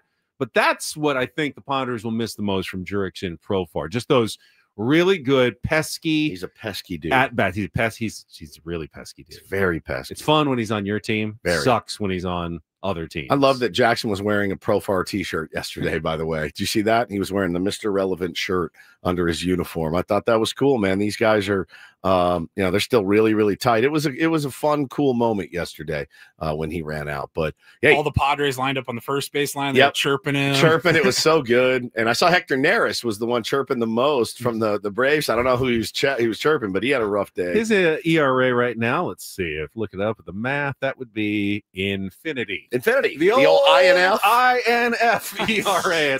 And you see in the first day of the season, Michael King's ERA is 10.13. Right. Oh my God. I mean, Chris Sale is 5.4. Zach Gallen's got like a 9 ERA. First, ignore the ERAs after the first day of the season. Nowhere to go but down for a lot of these guys. So, no, it was a good day, man. It was a good day. Credit Mike Schilt, too. That quick trigger, that quick hook on Michael King, just not going to let him sit out there and flounder without his best stuff. I know King wanted to have a better outing than he did yesterday, but he'll be fine. Stuff looked nasty. It was moving so much that our catcher couldn't catch it. So really could not get in a good solid groove yesterday. Yeah, you feel like he'll lock in a little more as the season gets going. I don't worry about him. Probably a little extra adrenaline making your first opening day start of your career. The stuff was there. Control was off. That's not uncommon early in the season. And we saw it from other ace type pitchers. Blake Snell does it, pretty much every game, but not nothing that I'm overly concerned with. Not even a little with Michael King. Not even a little. Now tonight is going to be another really good one, man. Reynaldo Lopez against Dylan Cease. And after going to the pen yesterday for 6 1/3. Yeah. That's it. I get that it's just the second game of the season. I get that these guys they're ready, man. They're ready for a long season. But what I can promise you is Schilt doesn't want to have to go back to his bullpen in the third inning today. You need a little length and girth from Dylan Cease. I think was Omar Cruz the only reliever they didn't use? No, there should be 2 relievers because they have 8 and they use 6. So who is the other guy that didn't get into the game? Owing? No, he's on the injured list. He's hurt. Oh, come on. Someone come up with chat. Help me out here. They use Suarez, Adam, Peralta, Estrada, Matsui, and Morejon. Morejon. Adrian Morejon. Okay. All right, Dylan. 6+ to a little more Mahone, and then I don't even know if Suarez is available after 24 pitch. Wandy Peralta should be available. Yeah, he threw one pitch. One batter. Maybe he can throw a pitch tonight and go 2-0. Correct. Correct. So you want some length today. Reynaldo Lopez he's another tough customer, man. I mean, Jacob, Matsui, Estrada, and Suarez all threw over 20 pitches. Adam only threw 15. Peralta threw the 1.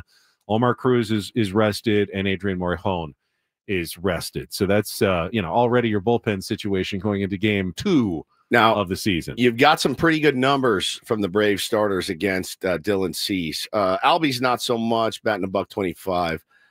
Is it Nick Allen, their shortstop? Is it Nick?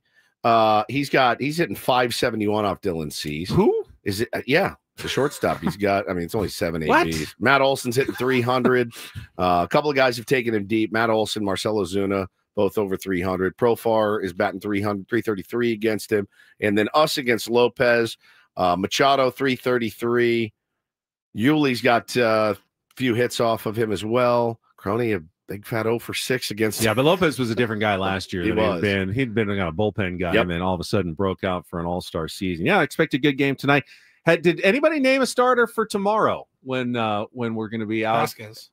Oh, Yeah, Vasquez was named. Okay, I did not see that. I knew it was either going to be Vasquez or Hart. I assume Vasquez, but it still said TBA on my listing. So all right, and then Nick Pivetta on Sunday in the finale to the series. Yeah, Randy Vasquez against Spencer Schwellenbach.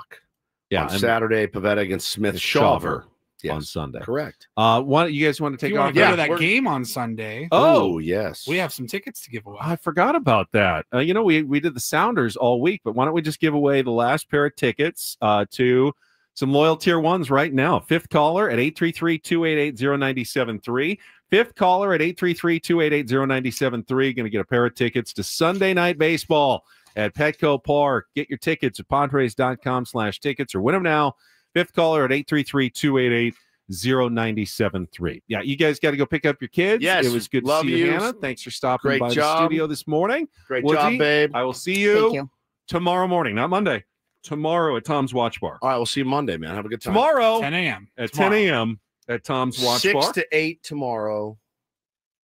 Paulie, we haven't gotten to anything but Padres baseball, really. So we got some other headlines for the Reindl Report in our final segment. Yeah, maybe. You guys have thrown maybe so more much Padres work at me baseball. this morning. I know. It's trying to Paulie's. get it all. And the phones are ringing off the hook now. Let me just get those, and then we'll figure out what we'll talk about. Paulie needs a staff, and he doesn't have one. I will not help him at all during this break. I'll watch him flail.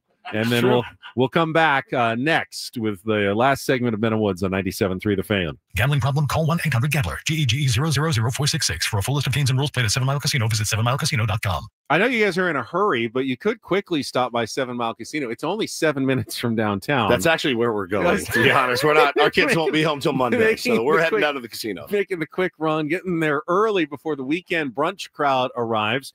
So many great reasons to go to 7 Mile Casino. If you're a high-limit player, they want you at their tables. They want to take care of you at Texas Hold'em, California-style blackjack, Pai Gow, or Baccarat with friendly dealers, comfortable chairs, a smoke-free atmosphere. They actually have windows. How many casinos and card rooms have you been to that are on an actual body of water with windows? I think there's only one that I've ever seen.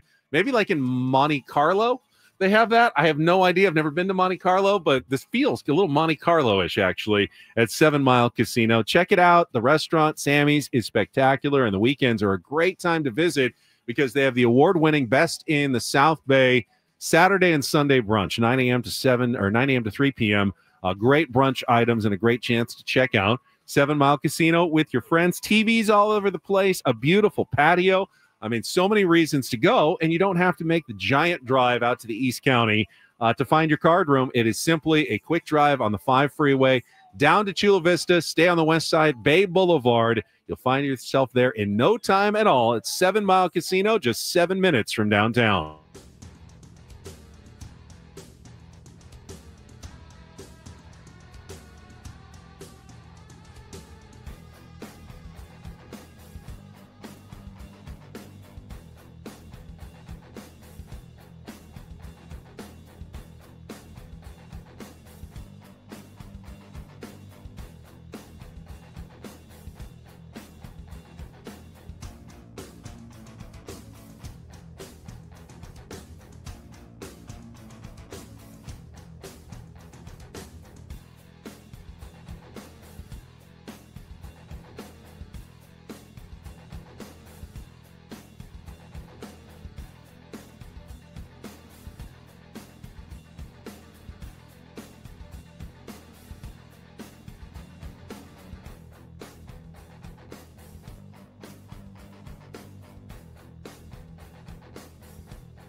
Hey players, things are about to get real here in San Diego.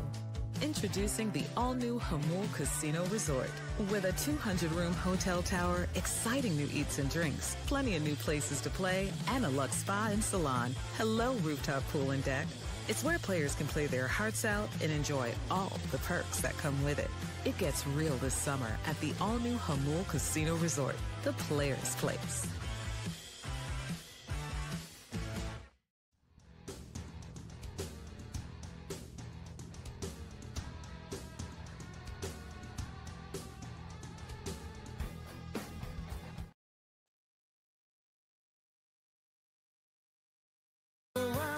I just rewarded the hardest working producer in the business with 5 Odyssey points. I really appreciate from our that, Benny. website during the break. Paulie had to help me actually give him the points because he has to help Woods and I with just about everything that is not, turning on and off the microphone. I may have actually had to help Woods with that once. That's possible. Woods has had some trouble with the turning on and off of the microphones on occasion. Otherwise, we rely on Paulie for everything else in this job, and he does a great job. Congratulations to Jacob. Thank you, Paulie, who just won the tickets for Sunday's game against the Atlanta Braves. And congratulations to all of our winners this week. Enjoy. Hope you have a really good time out at the ball yard. Hope we see 3 more wins for the Padres this weekend against the Atlanta Braves. All right, because he hasn't done quite yet enough today, we will help him let him carry the final segment for us with some Reindl Report headlines coming up right after our last check of Kelly Danick traffic on a Friday on 97.3 The Fan. From the 855 Get Ross Traffic Center, protecting San Diego after accidents or injury, here's Kelly Danick. Traffic is sponsored by Valvoline Instant Oil Change, your 15-minute drive through oil change. We are winding things down with just a few problems here, guys. Northbound side of the 805 before La Jolla Village Drive. Reports of a stalled vehicle, not showing if lanes are blocked. Now, northbound 5 Coastline before Palomar Airport Road. There's a collision over to the right shoulder. Accident westbound 78 near Nordall Road. That's over the right shoulder. And collision clearing on southbound 15 before Carmel Mountain Road. Spring into action at Valvoline Instant Oil Change, your 15-minute drive through oil change. Stay in your car while friendly technicians check oil, batteries, lights, tires. Maybe bringing a cappuccino. Nah, just kidding on that last one. Locations and coupons at SoCalOilChange.com. All vehicle types welcome. I'm Kelly Danick with Ben & Woods, San Diego's #1 sports station, 97.3 The Fan. Get things started here with our today's edition of the Reindl Report. Now tuned into the greatest. Welcome to the Reindl Report with Paul Reindl. Hi, Paul. All right. 2 stories from the world of sports that we haven't gotten to yet. We'll start off in Major League Baseball. And 1 story that you didn't know you needed. Are you laughing, biatch? It's the Reindl Report. Hey, Paul, how you doing? Okay, how are you? On 97.3 The Fan. Are you ready to bless the mood? I need some help, please. That was good. Can I get a yeah? Oh, yeah. All right. Alrighty. It is the Reindl Report. It's brought to you by the Craft Taco. Whether you're craving tacos for lunch or a craft beer for happy hour, the Craft Taco is the answer. Now open in Balboa Park and Sereno Valley. I could have read that for you and taken something off your plate. It's one of the things I actually can You actually could have done that. Is read liners. I'm pretty good at that, but Paul is doing everything this morning, so I'm just going to sit back and enjoy. It's all good. Listen to the Reindl Report. It's all good. So yesterday, after the Padres game wrapped up, it was probably about 4 o'clock, and at 4:09, I think, was the first tip-off in the Sweet 16. We did have some college hoops yesterday. It worked out very well for me to watch the baseball game and then dive right into a couple of basketball games last night. I know Woodsy said he missed the basketball entirely. He was too busy watching like the Giants and whoever they were playing. I got some of the second half of the doubleheader games. There was one good game last night, and that was Texas Tech, the 3 seed, taking down number 10 Arkansas in overtime. They won by 2. And the reason that was a good game was Texas Tech was down like 15 points with just a few minutes remaining. I think they went it was on an insane run. 13, like with 4:30, and 6 with like just over a minute left. Yeah. Texas Tech made a run back.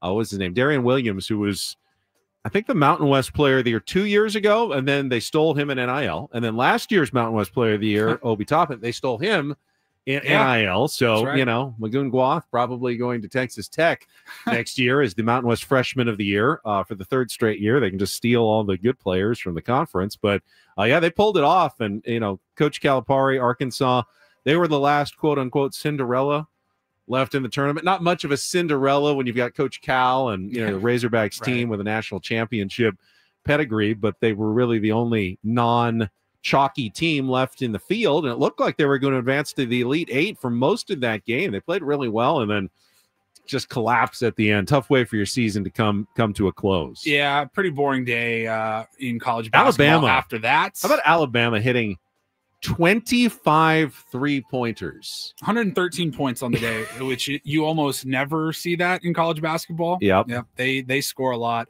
And then you got 4 more games today, a couple on Saturday, a couple on Sunday, and by Sunday night we will have a Final Four that is set. Yeah, what do we got? Today is 4:09 is Ole Miss, Michigan State. 4:39 Kentucky, Tennessee. So just an SEC game, you know, regular season. Michigan, Auburn at 6:39, and then Purdue, Houston at 7:09. If you're one of those fans like me, like, hey, cheer for the team that you won so you can say you beat the national champion. If you're an Aztecs fan, you can cheer for Houston to go all the way and say, hey, we beat the national champions that season early in the year. Not that it means anything at all, but you could say it at least. Doesn't do anything for me. I know it doesn't. All right. I actually wish Woodsy was here because I have an NBA story, and I know that sounds ironic. It's not the Lakers getting a half-court shot dumped on them to lose last night by the Bulls, is it? Okay. That was tough for your beloved Lakers. But as far as NBA stories go, for the Reindl Report, I think Woods would have really had some thoughts on this. So LeBron James the other day, we didn't get to this, but the Lakers were in Indiana. Correct. And he stopped by where they filmed the Pat McAfee show. He was in studio. It's not something LeBron James does a ton of. He likes to do his own media production, you know, his own sit down, the barbershop, I think it was, that he had on his own company that he started. But he did go on ESPN. He went on with Pat McAfee. It was very full of curse words that ESPN sometimes allows. And I don't know doesn't. what the policy is. They're cable, so you don't really get in trouble, but they don't feel like, I don't know, they don't usually do it. But I heard them. Yeah, they did. But don't do this today. We talked about Stephen A. Smith versus LeBron James. But the clip that I saw from his Pat McAfee appearance the other day was LeBron was talking about NBA insider for ESPN, by the way, Brian Windhorst, who I think we've had on this show maybe at the beginning at the old station. Maybe he's famous for the what's going on in Utah meme from a couple of years ago. He has essentially, and I don't mean to talk down on the guy, but everybody that follows basketball kind of believes that he has pretty much built his entire career on being the LeBron James guy, the LeBron James insider. He went to the same high school. Knew him in high as school. LeBron, St. Vincent St. Mary High School in Akron, Ohio. Correct. And then I think he became like a local reporter in Akron and covered LeBron extensively as a high schooler. ESPN moved him to Miami when LeBron played in Miami. He follows LeBron. He has followed him his entire career. Or maybe not really, because here's what LeBron James had to say about Brian Windhorst, who, again, it's kind of been universally accepted as their friends. They have known each other forever, and he's the #1 guy for LeBron James news. I see a lot of I seen Brian Windhorst on one of these shows not too long ago. Wendy. Yeah, you played Wendy, you guys played together in high school. Yeah, right? He was on your high school. This guy was says he's like my best friend. These guys are just weird, but so they are not friends. I thought that was interesting. I mean, I've never heard Brian Windhorst, not Windhurst, LeBron. I seen Brian Windhorst. Windhorst. I've never heard him refer to LeBron as my friend. Now, I think people thought maybe because they knew each other in high school and he's covered him so extensively and they've assigned him to all the LeBron stories that there was a personal relationship there. But honestly, in my mind, this speaks well of Brian Windhorst. You're not supposed to be friends with the people you're covering because sometimes you have to report bad news or something embarrassing or something that person is not going to like getting out, which if you're a friend of the person, you're compromised in that situation. So all this tells me LeBron, is that Brian Windhorst is a professional journalist who's been assigned to cover you for his entire career. He's an expert on LeBron James. He wrote a book on LeBron James. It wasn't entirely flattering, the book on LeBron James. Well, I don't think they would be friends, but I think he's unquestionably the world's foremost expert on LeBron James, which puts him in an important position for NBA coverage on, the biggest sports platform in the world, which is ESPN. There's no scandal here, LeBron, that, he's not your friend. He's the guy who has covered you for 25 years since you were a kid, and almost no one knew about you. He's covered every day of your career, and that's been his life, and he's turned it into a really good career. I mean, he's risen up the ranks. He's probably now that, that Woj is gone, probably the best basketball guy on ESPN. I know Stephen A makes more money. Shams is big now. They just hired him. That's right. They just hired him. So they got both of the big time insiders, but I don't see anything, scandalous here in what LeBron is saying. I guess a lot of people jumped to Windhorst's defense there, but it was also come on, everybody's thought this, and now LeBron says it, and he's the bad guy. Come on. I still don't get Pat McAfee. The phenomenon that is Pat McAfee. I go back and forth with him. I will say, I think seems like a fairly decent person. Yeah, he runs a style of television sports show that I think honestly is kind of Ben and Woods-esque. Right, if we could curse, right, which we can't. You know who would be Pat McAfee times 100 if they wanted to pay him? Guy who left early today. I mean, Woods is, in my opinion, and I'm not trying to take a shot at Pat McAfee. I'm just kind of, my mind is blown that he's become such a highly paid, influential figure.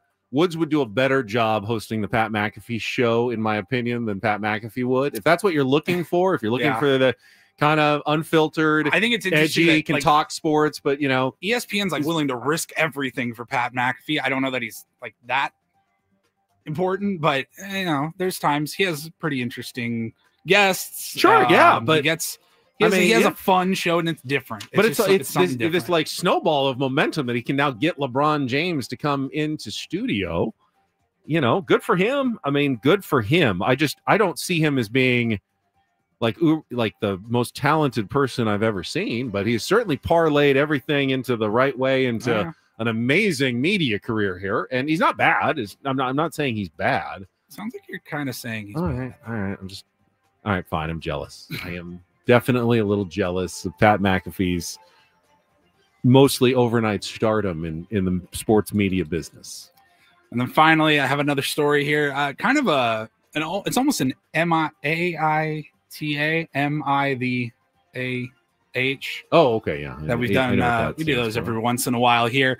I'm going to side with the subject in question here. So there is a plumbing company back to the state of Indiana, Ben and Woods here in Indiana. There was a plumber who, the company is in the news because their customer didn't pay, and the plumber went back to the business and reclogged their pipes. So there is a bar, a Thai bistro and bar in Evansville, Indiana, and their grease trap was overflowing, and they hired this company to deal with that. They cleared the clog. It cost them $235. The restaurant paid it. And then 3 days later, the pipe was clogged once again. So that same plumber came back, right, and he cleared the pipe for a second time, charged the restaurant again, and it was actually more than the first time. He charged them $390 because it was an emergency and it was not during normal hours. Okay. So that also makes sense to me, right? If it's a Saturday, or, if your business hours only, whatever. The restaurant refused to pay, saying that this company should stand behind their work. They were shocked because the plumber came back the next day and he reclogged the pipes. He accessed the pipe from the outside and installed a balloon so that it would not drain. And the owner of the plumbing company, he says that the restaurant has a long history of being very slow to pay their bills. And so he was okay with them keeping this balloon in the clogged pipe until he received their money. Like putting the what is that device they put on your tires? Yeah, so you can't move your car. What is it? Like yeah, iron. Yeah.